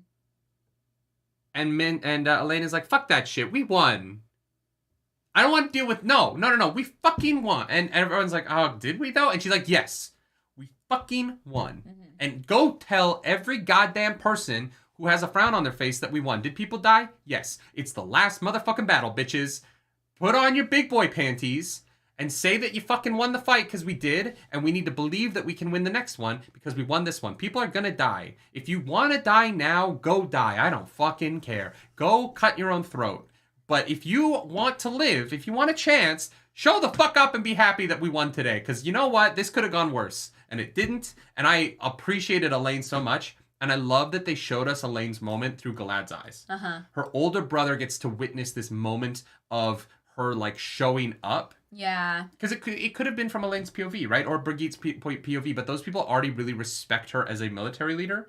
I think that giving Galad, who has been on the fence about his sister, the moment of watching her embrace her power here was a really smart narrative choice on the part of the writers. Absolutely. To show this moment change somebody's mind who is that character we care about. Mm-hmm.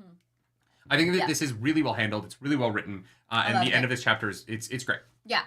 It's like a strong button for the end of the chapter. Mm-hmm. We get chapter 33. The Prince's Tabak. Side quest time. If you thought... If you thought that we were done with side quests in the Wheel of Time, Fael has one more for you. It's not really. It is 100%. Nah. Fael gets to go on a random side quest. No, because they're literally headed towards Shao Ghul. It's fine. That's not where the horn needs to be. It is literally a side quest. Fair. Colonel Sanders, welcome back to the Nerd Table. The last battle fight in the chapter that name is a retelling of the Battle of Austerlitz. Napoleon versus Russia, Austria. Wait, didn't Napoleon... Are you saying the chapter we haven't read yet? Are you spoiling the last battle for us? Does that mean they're going to be a snowstorm where the French lose most of their troops? Is that what happened at Austerlitz? I have no idea. The only warfare that I know... it is possible because the Windfinders could lose control of the Bowl of the Winds. Oh, maybe. Interesting. Colonel Sanders coming in here with those spoilers.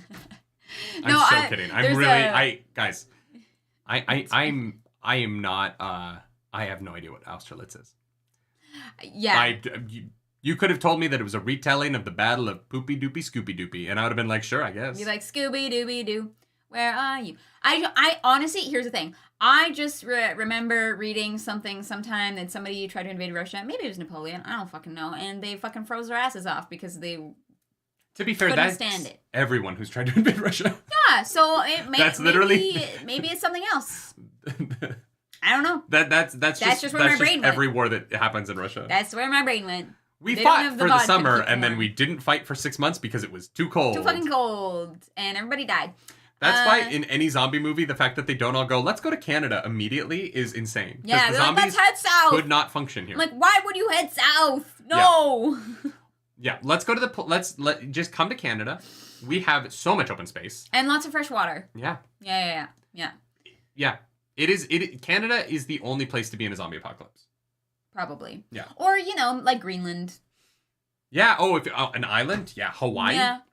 Yeah, definitely want an island. Yeah, Hawaii would be great. New Zealand would be great. True. Yeah, Japan. True. Honestly, just go to PEI. Actually, Japan would probably be bad. Japan is very densely populated, an island. You want to go to a place that doesn't have that many people. Right. Less people, smaller island. Absolutely. Chapter 33, The Prince is back. Anyways. Perrin's point of view. Perrin is in Tel'aran'rhiod. He's chasing after Slayer. And they start to... so we've talked about this before. The show should have been an anime. No moment in the Wheel of Time should have been an anime more than Perrin and Slayer fighting on top of fucking clouds. Yeah. How do you do this in live action? I don't know. It is so cool. They are jumping. They fight underwater. They fight in the clouds. Underwater you can shoot, though. I guess. The amount of the CGI budget necessary to make this moment look cool in live action... You have to have Star Wars astronomical, budget. Yeah. You know what I mean? You have to have Rings of Power money to have two men running cloud to cloud to cloud. Yeah. And the clouds harden underneath them as they fight. Hot.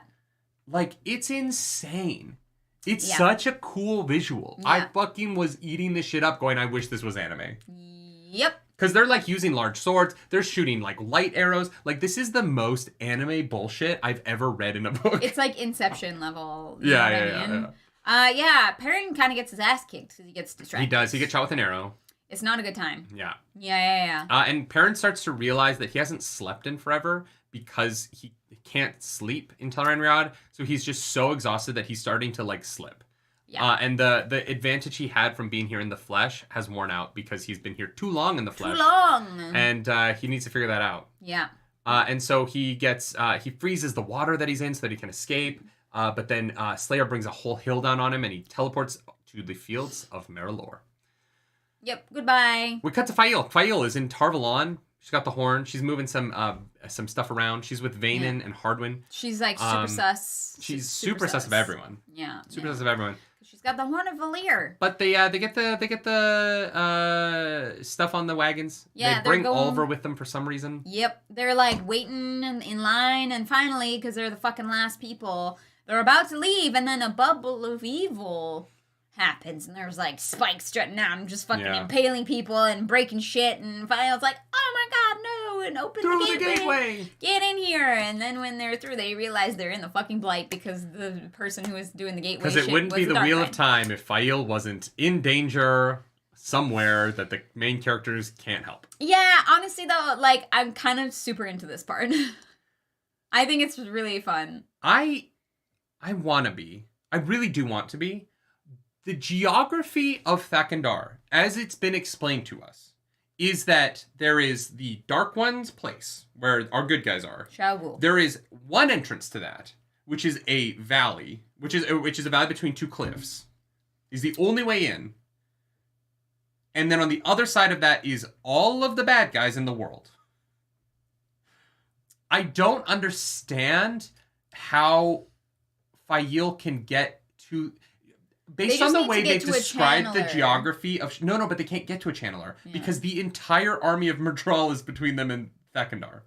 So, based on the geography, that as it has been described to me, Rodel Ituralde has to cleave through an entire army of Myrddraal and Trollocs to get to a point where they could get to Fail. And so this side quest feels very, impossible right now to me, unless I am misunderstanding the geography of the location. As someone who finds it impossible to picture things in their heads, I have absolutely no idea what the geography of this location is. They've just made it really clear that the only way in and out of Thakandar is this one road, and that the reason why they're able to hold the Myrddraal and Trollocs off is because they're all on the other side of this one road. Yeah.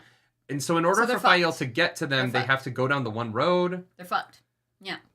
And so this... Secret tunnel! It just feels like introducing a really big side quest. We'll see, yeah. That has to get solved by the end of next chapter. Yeah, it'd be kind of disappointing if the horn doesn't get blown again, right? Like, it kind of has to be. It's so Chekhov's gun. It's just so late for Fael to be, like, off in another side quest to me. And I hope that it's really cool. I'm not against it until I know where it goes. Yeah, right? I agree. I'm just at a point where I read it, and I'm not going to lie, I did kind of roll my eyes. Okay. Because I was like, oh, Fael is off in danger again. Shocker. Like, and I think that it is the, like, PTSD of her plotline that goes to nowhere with the Shido. I think it is just that, like, the weight of the fucking slog hit me again, and I was like, no, I don't want to, can't do this again. No. We did this once before, I can't do this again. Yeah. And maybe without that, I wouldn't have rolled my eyes as hard here as I did, but I fully was like, Fael is off on a side quest again, yay. Yeah, no, I hear you, that's fair. But Bella is there's no worries, that's fair. True, they're gonna be fine. We go over to Aviendha, who's like, just in the tent, she's in talking to her, and she's like, man, Rand's been there for a few days, but they did manage to push those, the Murdral back after Rodel was kidnapped. Yeah. They took some losses, but they managed it. Mm-hmm. Yeah. And then they're like sending people, to the past where it's like 8 hours passed for them, but only 4 hours passed for these people, and so there's like the pit like definitely is like moving at a different time. Yeah. Because the further like when we get to Rand, it's only been an hour for Rand. Yeah. And it's been days. Yeah. Of fighting. Yeah. So she's helping with water and like healing and stuff while there's like I love the shadow is waiting for something. Oh shit, it's happening right now. It's happening. And so yeah, Aviendha discovers a red-veiled Aiel and is immediately like, oh, it's the men we sent. Well, she senses a woman channeling, which I'm assuming is Graendal, right? There's like because she thinks Hessalam, yeah. Because she's like, well, it can't be the Windfinders who we know are still working on the bowl. But they're like in a specific spot. Yeah, but they're like over there, and she's like, oh my god, people need to stop fucking heating their tea with fucking magic. This is some bullshit. She goes to find them, and she sees some Aiel, and she's like, hey, what's going on over here? And they just fucking attack her because they're evil as shit.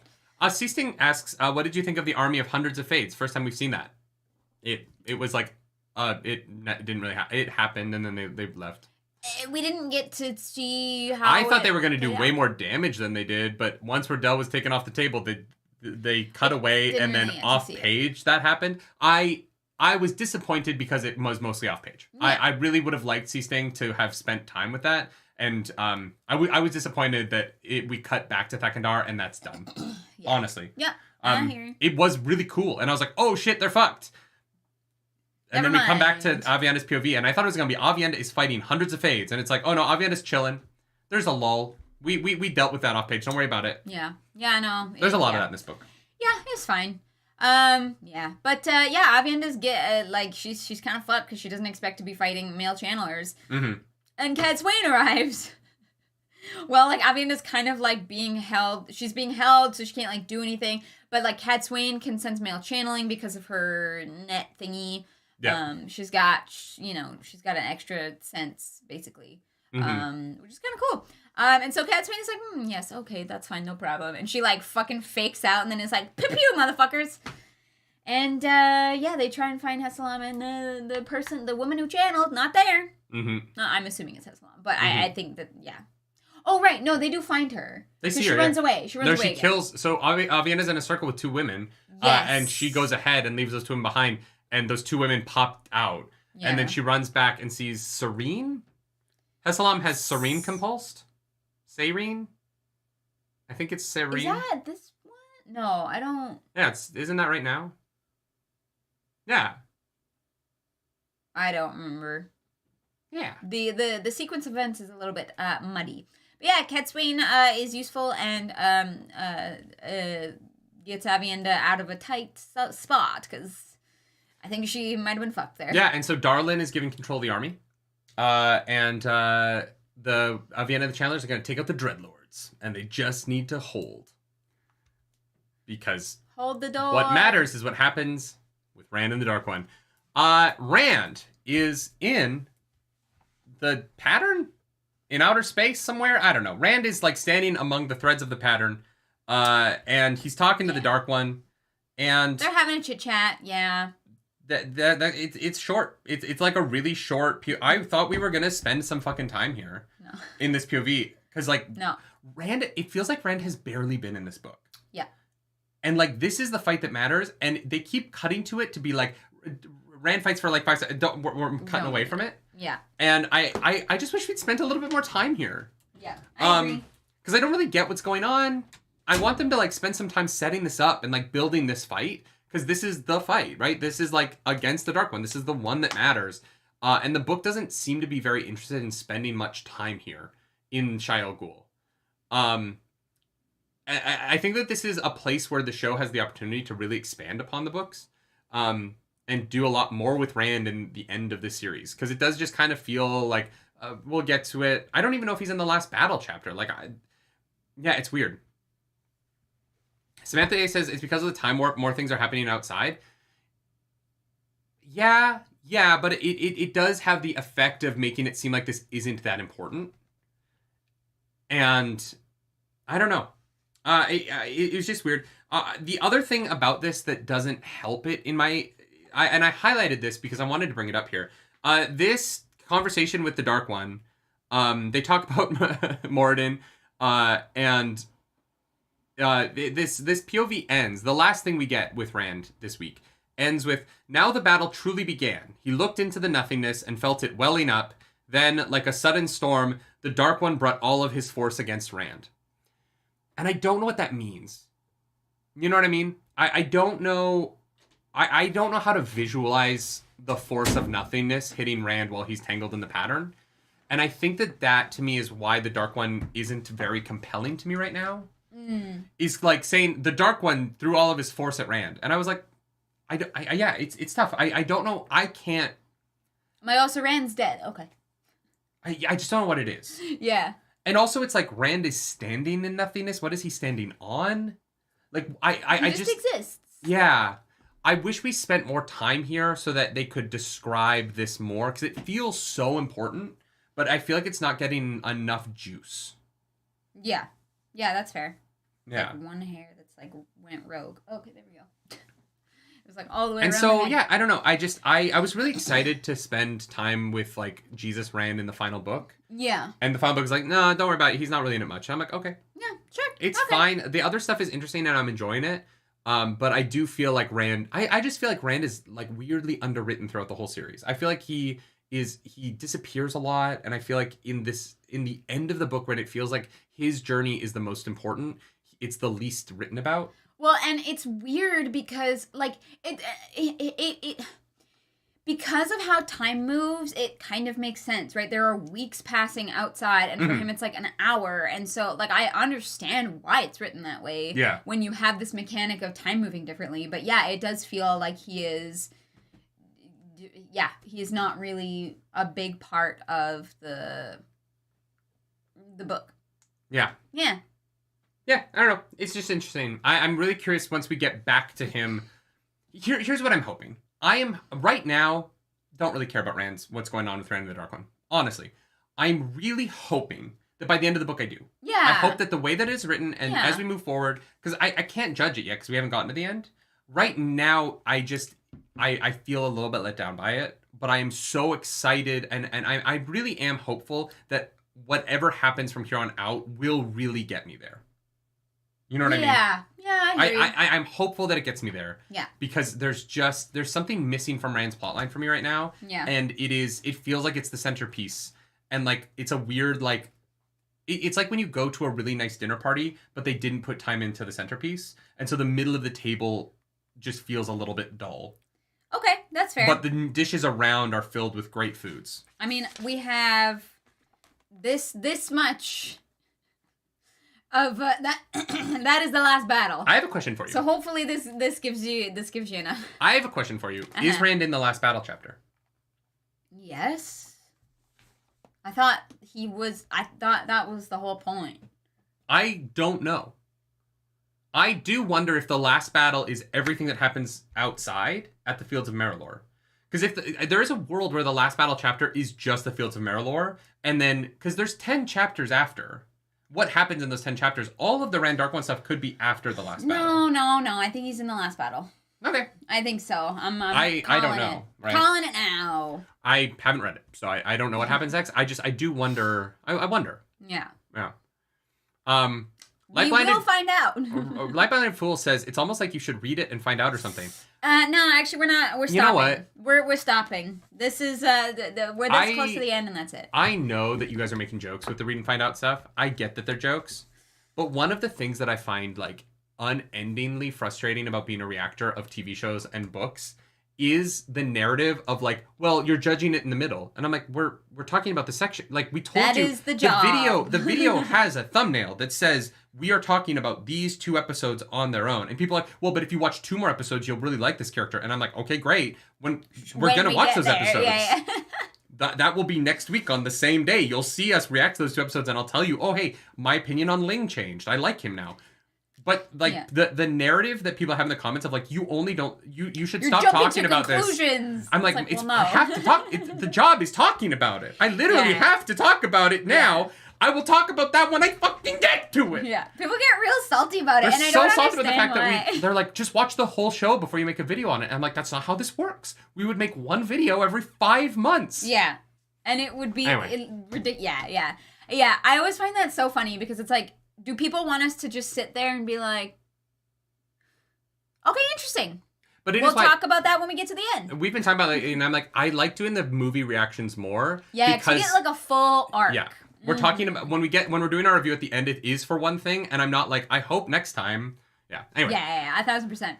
Let's go. Something very interesting. A little peek behind the curtain of online content. We're at Char's 5 minutes. We have 25 minutes to do the rest of this. We have to move. Got this. Let's fucking go. Perrin's point of view. We're in chapter 34, drifting, by the way, guys, in case the tangents are throwing you off. Perrin is injured, so he goes to the Fields of Merilor and he wakes up. That's it. Yeah, pretty much. Oh, no, wait. Lanfear arrives and is like, maybe I shouldn't have wanted to fuck you, and then leaves. Oh, yeah, sorry. She's like, disappointing. Lanfear briefly expresses disappointment in ever having been interested in Perrin. And Perrin is like, I'm married. I don't care, I'm married. Yeah, I'm married. My wife. We cut over to Fail. Yeah. Fail and her group are in the Blight. Guess what? It sucks. It's the bad. Blight sucks. Guess what? They're dying. Super dangerous. They lose 15 people really quickly. Don't touch stuff, you know?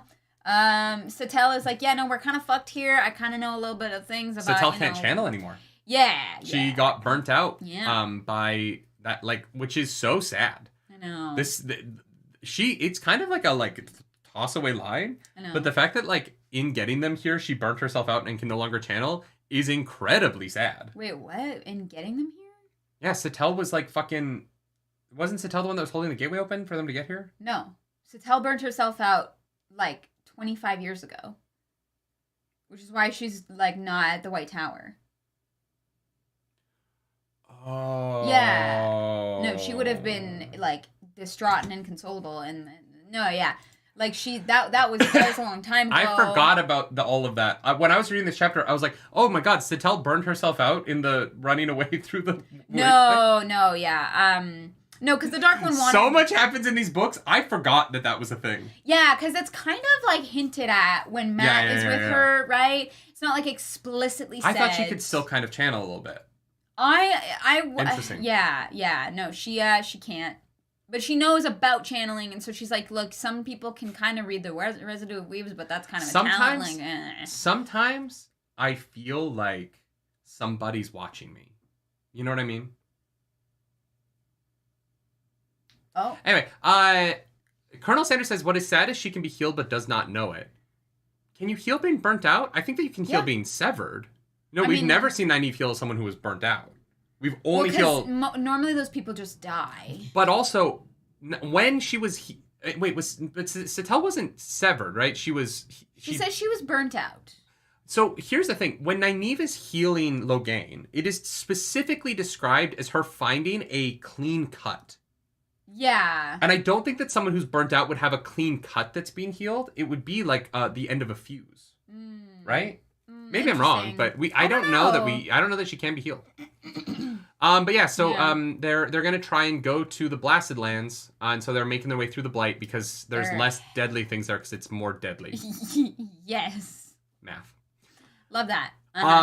Aviendha is dealing with. Oh no, this is where you were right. This is where Aviendha finds Serene with Hassan. Right. Yeah. Sorry. I was like, there's. Yeah. I think that happens a little bit later. Yeah. Some of these POVs are cut up, but they're continuations of one another, and so it can get a little confusing where things happen in these sections. But for sure, because there's like at least five POVs per chapter of this book. Yeah.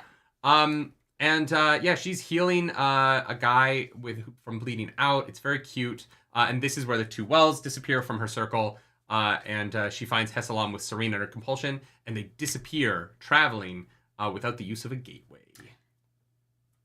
Yes. We'll find out literally immediately why that is. Popping into Teleran Riyadh in the flesh, but I don't know. No, we find out what she's doing. Oh, we in do? The next POV, yeah. And Flynn is alive, but his left arm is gone. So he and Rand are arm brothers. Rand lost his hand. It's fine. Don't worry about it.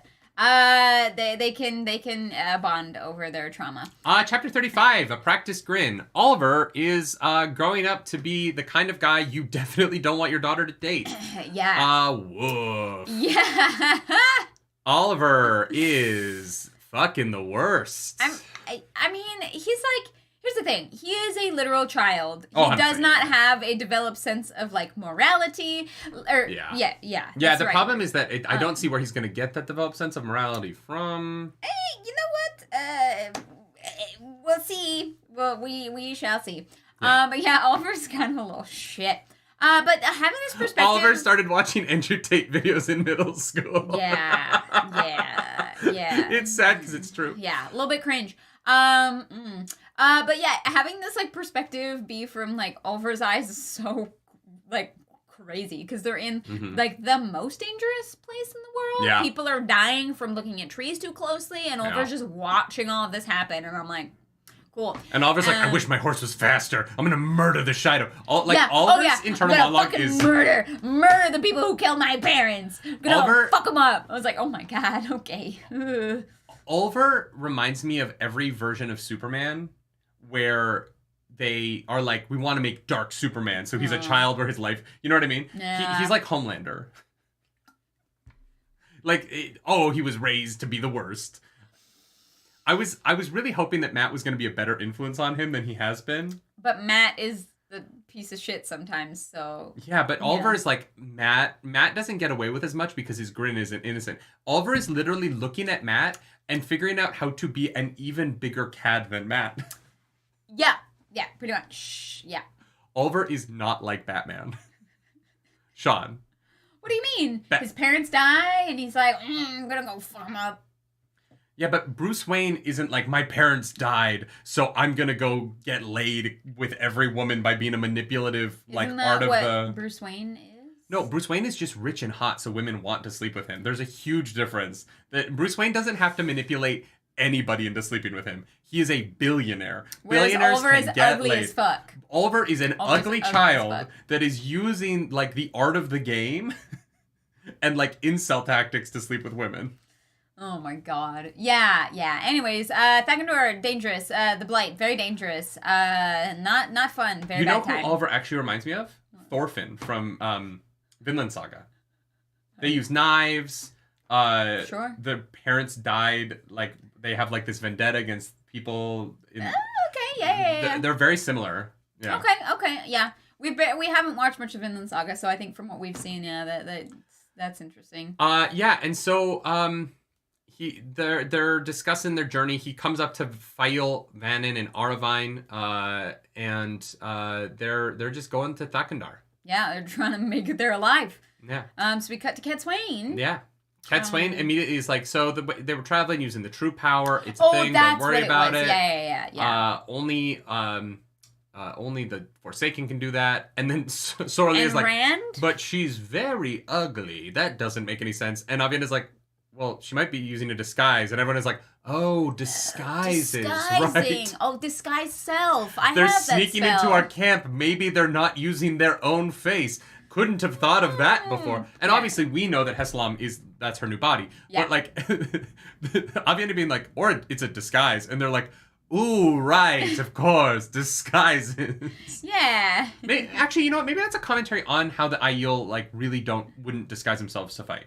And I guess there's a commentary there. The Aiel, absolutely not. That would be like so dishonorable, I'm sure, in their minds. Like that's why they are so particular with like the veil, and that's when when the guys take off the veil to kill. She's like, "What the fuck is happening?" Yeah.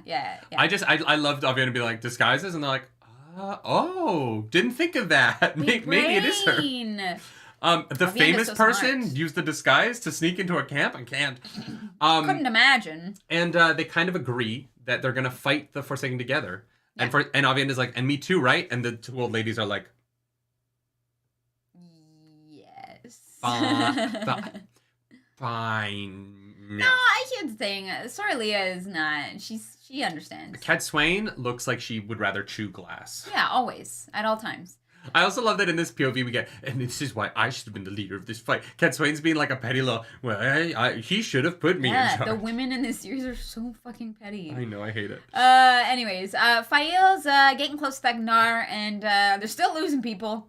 But someone's trying to steal the Horn of Valere. Yeah, she's like, oh wow, the chest moved like an inch, so I'm gonna hide the Horn of Valere under where a I took rock. A shit.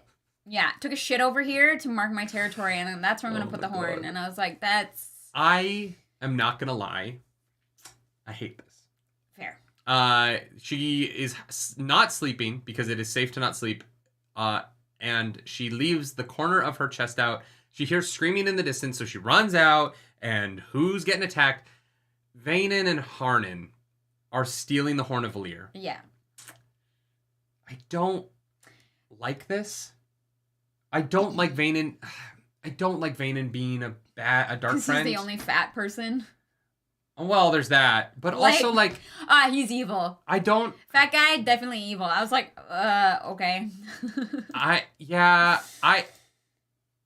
Either they're not actually dark friends, and this is just a rope-a-dope random shit right at the end. Like, maybe, like, Matt was like, I need you to find the horn for me or something? Maybe. I don't love the way that this is playing out, and this is where I was like, oh, I don't like the side quest. Because if it's revealed that Vanen was a dark friend the whole time, fucking why? Like, you have to, like... Everyone wanted Matt dead the whole time that he was with him. There were like literally like flyers being circulated like, get this guy. Yeah. If Vanen, who had the opportunity to kill Matt more than anybody in the series, who is this sneaky fucker who had access to Matt's tent for months, to be fair, didn't do anything. Someone did try to assassinate Matt, but like, I love Vanen. And to reveal that he's a dark friend now, right here, I was like, oh, okay. I didn't like this. I don't love it felt either. Weird. No, I don't love it either. I hope that there's a twist. I really hope there's a twist because I just didn't enjoy this. Turvog, thank you. Welcome back to the Nerd Table. Enjoy the reading next week. It's 200 plus pages, 10 hours of audio. Gotta run. Can't wait for next audio reaction. I will say I really like the fight with the monsters. I thought the fight with the fur beast, that part of this was great. Yeah. There are real consequences here. Mandevwin is almost killed. Yeah, people are getting fucked. The fight after the reveal of them being thieves is really cool, and I liked it a lot. Yeah. I love the way Fael orders everyone. Fael has really come into her power here, and I love the way they write Fael being in control of everything. Yeah. There is stuff here that I like. I just was like, she's not Vanen. No, like this guy is like. I know. He has proven to be a stand-up dude despite his past so many times that to take that away from the character to me feels really... Especially if he just goes into the Blight and dies. Yeah. Like, it'll be a real, like, weird fucking, like, dump on this character right at the end in order to get a fight that could have just happened by them just coming out and fighting them. Yeah. You know what I mean? Yeah. So once we get to the end of the book, I'll know better how I feel about it. But, like, if this is the last we see of Vanen, and it's just that at the end he was a bad dude... Not my favorite. Yeah. Yeah, you know what I mean? Yeah. I definitely think that this part of this section that part in particular was a little disappointing. Yeah. And like Fael always seems like highly intelligent. Mm-hmm. It like the whole like I'm gonna hide the horn where I went to take a shit and then have the fake box and like poke it out a little bit. It seems like way too obvious. Like even for me, I'm not that smart, but I was like, you're smart. Yeah, thank you. I don't know. Faye also could have done better in this moment, I think, for this bait that she tried to lay. But yeah, that's just me. They have to hard march to the Blasted Lands. It's time. They got to run. Yeah. Then we get a map of the Fields of Merilor, which I feel like I am going to be looking at constantly Very as useful. I read the last battle. Thank you for that. But before we get to the last battle, Unchangeable Things, Chapter 36. Nynaeve is holding onto the rocks of the Pit of Doom, and Rand and Moradin are just frozen in place. Yeah, it's just like, that's kind of weird. I feel like I'm going to be pulled into the void. Oh, no. Yeah, the PS5 froze. It is a Bethesda game, so there was a crash. Yeah, there was a crash. And so Nynaeve is like, well, I don't want to just stay on the same rock. Maybe I'll move around and see if I can get a different vantage point or something. Yeah. And she finds Alana, who's there, chained. Oh, you are really laughing at a very dark thing. It's so random. No, it's brilliant. But Nynaeve just deciding to move around and then being like, Alana. Oh, like, yeah. Okay, it is, sure. It is 1,000% convenient, but like, what a brilliant strategy. Oh, 100%. To leave Alana's body there to die. Yeah. To throw Rand off. Yeah. Like, it is kind of like, oh, this character using this female character for like, there's a grossness to it. Alana earned her fridging though by being a. I mean, yeah, Alana kind of sucks. It's tough. I was kind of like, where has Alana been for like? Because I don't even remember the last time we knew where she was. Yeah. But the plan here is really smart, and Nynaeve realizing like, oh, I can't use the one power, I can't heal her. What the fuck are my herbs gonna do? Yeah. I got 11 herbs and spices making Kentucky Fried Chicken over here. That's not gonna save her life. So I like the reveal of Moradin's plan here was big brain, and I was like, oh, cool. Moradin had a plan beyond, I'm gonna sword fight him real good. Yes. Yeah. Yes. Brilliant. Love that. And I appreciate that. Very smart moment. So Alana's basically fucked. We cut back to Matt, who is desperately running away from his responsibilities. That I would argue, Sanchin, Matt needs to be doing other shit right now. Like, Matt is like, I can't spend all day fucking judging people. I need to be setting up the battle. And I'm like, yeah. He's a busy boy. Whose fucking idea in the Sanchin army is it that the most important thing for him to be doing right now is executing soldiers? But I put those soldiers on the front lines. You need bodies right now. Yeah. You need bodies. Stop killing people unnecessarily. Yeah. So, Matrick is right. There was that moment where she goes missing in the stone, and they're like, I don't know what happened. Did she leave? Was she taken? She was like crying a lot. That wasn't from the point of view of Rand. No, that was from the point of view of someone who thought that Rand sent her somewhere. They weren't sure if she was sent or taken. It wasn't. Yeah, it's more just that Alana has just kind of like not done anything. She's just kind of been around. Yeah. And Katswain used her to find Rand once. Alana as a character has been a device for a long time. Yeah. And I think that it's because after the moment that they equated to rape in the books, I don't think the books knew what to do with her as a character. And so she hasn't been anything more than a tool for the light side or the dark side since then. Yeah. She hasn't really had any character scenes. She hasn't had an arc. She hasn't like... I don't know what her personality is like. Yeah, Alana has just been a device that people use. They might as well have made her a Tarangriel that is tied to Rand's brain. She would have as much importance if she was a wax figure as she does as a character, as a human being. Sexy lamp. She's a sexy lamp. Yeah, okay. Alana is fully a sexy lamp character. And that's fine. It's there's so many characters in this book, whatever. Yeah, not everyone is going to have, full 3 dimensions. This is a character though that the show has so much potential to grow into something else because she really doesn't have a lot going on, and I like the actress who plays her on the show a lot. Me too. Yeah. We go over to Matt. We're there with Matt, and they're like, he's like, hey, the Death Watch guards are coming because you were saying that he's like gotta go judge people, and Matt's like, I got better shit to do.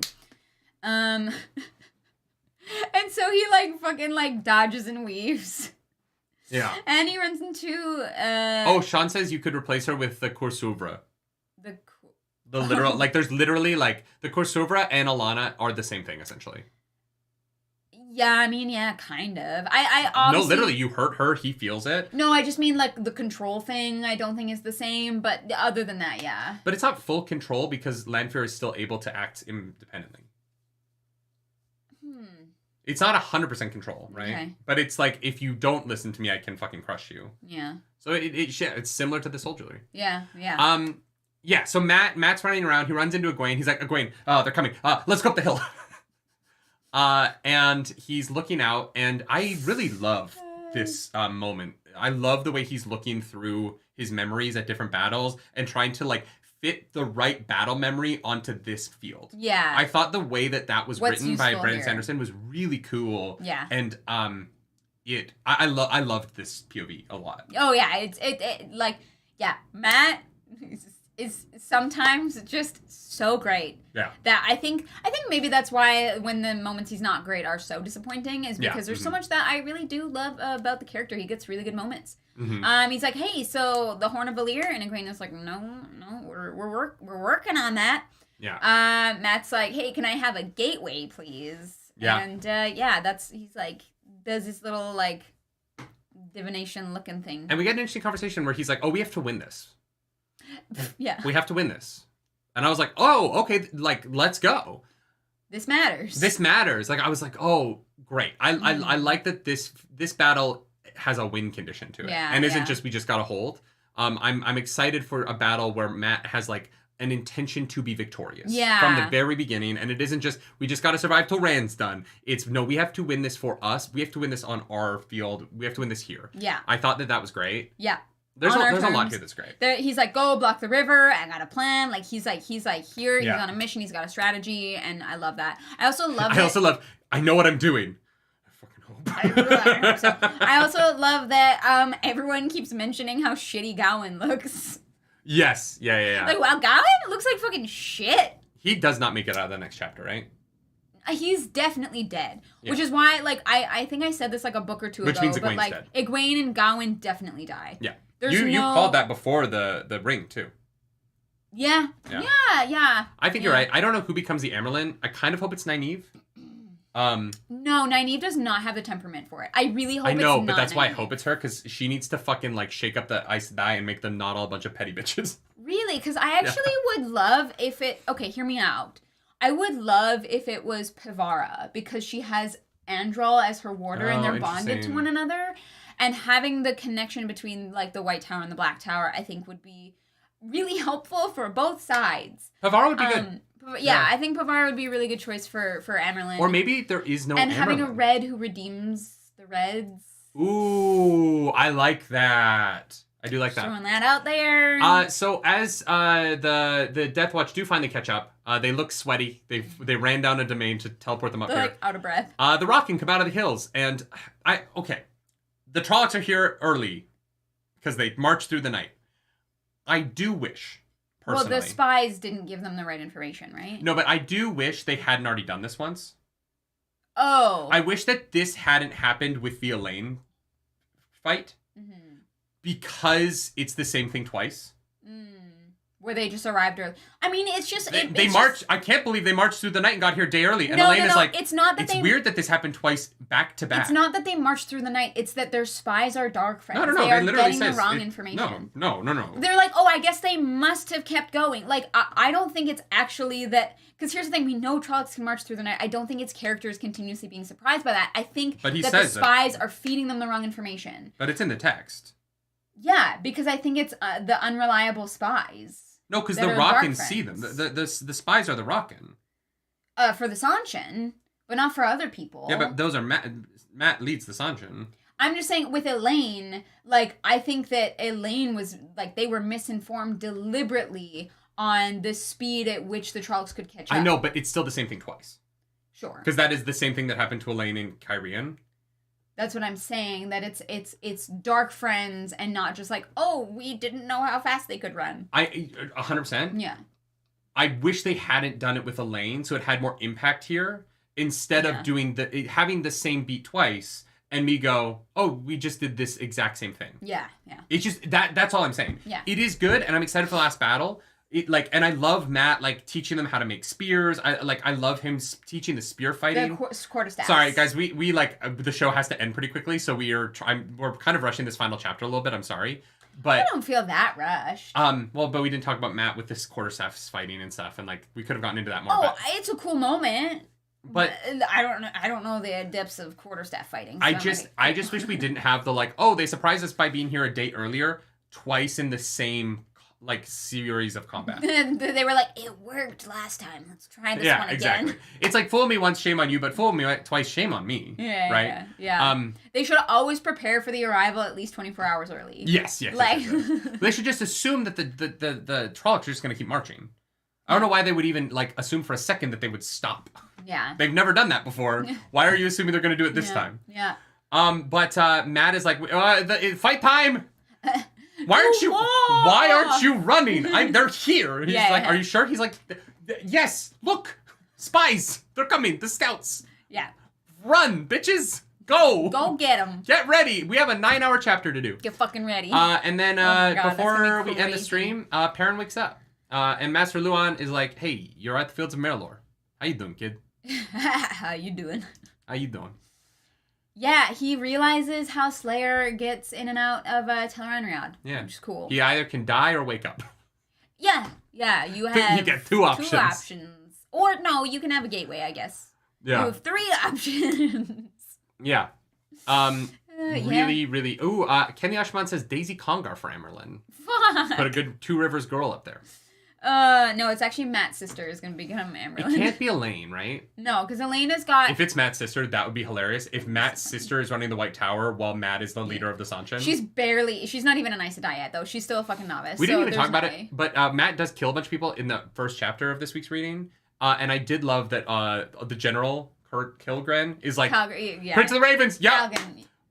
Calgan? No, it's a random soldier dude. No, but the general goes... I'm going to send my weakest assassins at you because you're all right, dude. Yeah. And Matt's like, what the fuck is wrong with these people? What is wrong with these fucking people? Y'all, it is 1:29.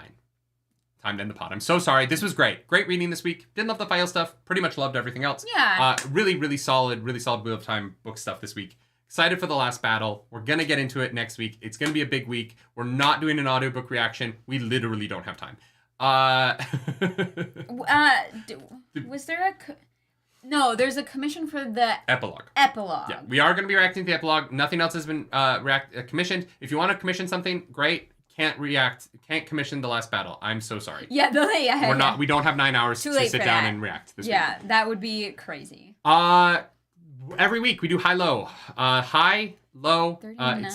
Clarus does high, I do low. She does low, I do high. We compliment Sandwich, that's biche. Sorry, there is the epilogue and 39. We are reacting to 39 and the epilogue. Yeah, it's not like a crazy... Never mind. There will be an audiobook reaction this week. Yeah. Look forward to that probably on Thursday. No, we just mean we're not doing the last battle. I'm saying no, we're not. We had joked about commissioning it. I'm going to say no. I want to enjoy it, and I think that I will... You know, it would be hilarious. I think that I will literally pass out, and I don't think it'll be a good time. I think, honestly, we should just live stream us sitting here and reading it. No. Because we're not going to read it at the same time. We have a busy week. I know. I'm teasing. Yeah. Yeah. Mm-hmm. Ricardo Hold, Commission 39. We will react to 39. Yes, Thank you for reminding us. I have that. My family got close by doing high-low. That's where we celebrate each other's highs. Commission each other's lows. Commiserate over each other's lows. That's the word. I am dyslexic. Clarus, what's your high? Oh my god. Light Blinded Fool says just do the rand POVs if there are any. I don't know how we would do that because having to find that, scrubbing through to find the timestamp of those would be impossible. That would be, I like the idea because I want to get to the rand stuff, but... I know. Yeah, I know, it's tough. I don't want to ask someone to scrub through 9 hours to find me the audio timestamps of that. Yes, no. Hi. My high, honestly, is the part that just made me like the happiest was fucking Min just putting Tuon in her place. Okay. Like, honestly, just being like, no, what the fuck is wrong with you? I'm not gonna give you these omens if you're just gonna go use them to murder people. Like, what? Yeah. I love Min. Like, if Min can always be my high, like, she will be, because I really do love that character. I think she's fantastic. She might be one of my favorites through the whole series, I think, like, continuously. So, yes, absolutely love that for Min. Obviously, we did talk about the fact that this section overall, the generals all finding out that they're all being manipulated or whatever. Like, that generally, I think, is just a fantastic structure to this section. Yes, yeah. Moment, like, individual moment, min. Yeah, my low, I think I already made it clear. It's Vannon. It's Vannon's, like, it's the undoing of Vannon's character for me. Yeah, that's fair. I just didn't understand why he would steal in this moment, and none of it really made sense to me in terms of this character that I love. Yeah, I don't know. I didn't like Vannon turning on Fael. It doesn't make sense to me, and yeah, it's just one of those things where, like, I really do love Vannon as a character. He's fascinating, he's interesting, and I've liked the, like, reluctant good guy, but he has a good heart. He's just a little bit of a thief. And him going full thief in the Blight in this moment, it just, I don't know, it just doesn't work for me. And if it turns out that he's a darkfriend, that won't work for me at all. That is also my low. So I'm not gonna pile onto that. Yeah, that's my low. What's your high? It's so hard. Like, I don't know, right? Like, is just it Elias barreling off the cliff? Is it Matt saving the Shanshan soldier and being like, Prince of the Ravens, Prince of the Ravens, Prince of the Ravens, yeah. Is it fucking... They drop a sick beat. Lan relieving Agomar, and Agomar's, like, fucking moment where he's like, I have to kill myself, and he's like, no, you don't get to do that. You have to fight. Yeah. Like, there's so many highs, but I think ultimately I go with Andral dropping the lava out of the... You know? Oh, yeah. I mean, it's got to be. That one, it's kind of funny because it feels slightly separate only because we reacted to it. Yeah. But, yeah, that moment, yeah. Honestly, I'm not going to change my high, but that's like peak of this series. Andral has just been one of the best characters in the end of these books. Yeah. And, yeah. Andral is fantastic. I think Andral's one of my favorite characters ever. Yeah. In fantasy. I think Andral truly is, like, very quickly... the underdog hero superpower character in a way that is so well done that even though there are things about Towers of Midnight and this book that aren't my favorite Wheel of Time book stuff, I still think of the Brandon Sanderson books. Gathering Storm is my favorite of the three. Yeah. Andral is one of the best characters to come out of this series and is truly, like, one of my favorite, like, fantasy characters. I would love to just have a book that's just all of his stuff cut down to one book that I could just sit and read through the Andral stuff. That's fair. You know, I love him. I think he's amazing. Yeah, he gets his own... Other than the Pavara thing. I still have a problem with the Pavara, but, like, whatever. Yeah. I have to move on from it and love this character because I do love him. Yeah. Okay. Please teach me how to pronounce it. Guillermo.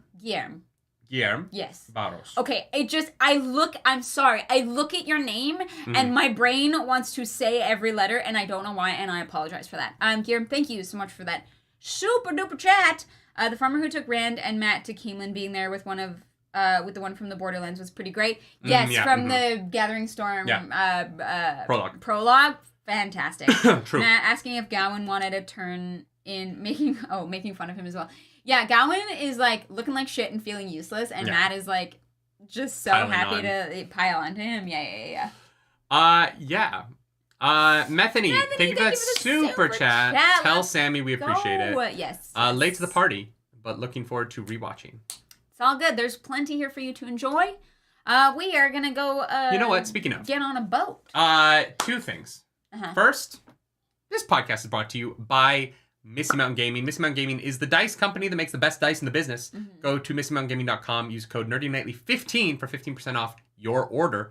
Second, speaking of late to the party, if you enjoy reaction content, there's a great reaction channel on YouTube that we are friends of, Late to the Party. The guy on that channel recently had a health scare, and they've got some additional bills. So if you want to help them out, go drop them a subscribe. Go maybe watch a couple of their videos. Go find a show that you like to watch reaction content to, and go watch their reactions. Help them out. They had a pretty crazy health scare earlier this year. And they are very good people. And so if you're looking for another reaction channel making great content, I recommend Late to the Party. And they're wonderful. And hopefully we'll meet them in person one day soon. One day. Chris, thank you so much for that Porter. super chat. No, it's a super sticker. A super sticker. Thank you for the super sticker. The Mecha Hippopotamus. I feel like YouTube stole my original comic book idea. Mecha Hippo. Coming to comic book shelves soon. Oh, yeah? You wrote that? Yeah. Oh, wow. Yeah, Mecha Hippo. It's sexy, guys. Is the hippo has based on, like, big a house dick. hippo? Oh, jeez. Speaking of big dicks, Clarus, where would you add? Oh, like and subscribe. Like and subscribe. I'm at Nerdy Nightly. She's Clarus. Yeah, you know how it is. Guys, we're like Smart corner. next week is the penultimate episode. Yeah. Of the actually technically not. It's the penultimate episode of the actual book. Yeah. Oh my God, it's so crazy. Like, I actually cannot believe we're near the end. We gotta add some smut. Where would you add sex to this week of battles?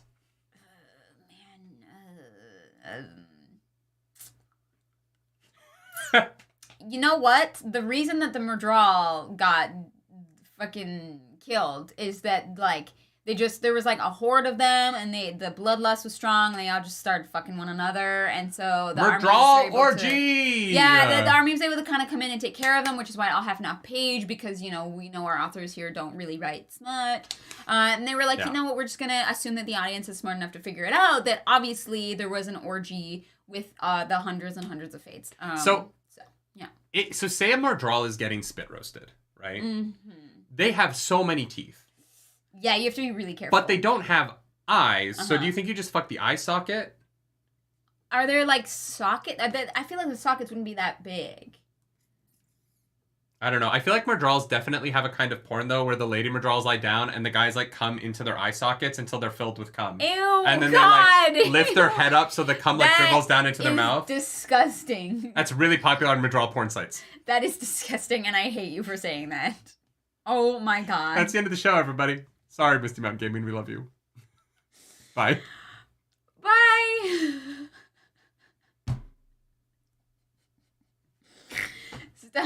Turn it off.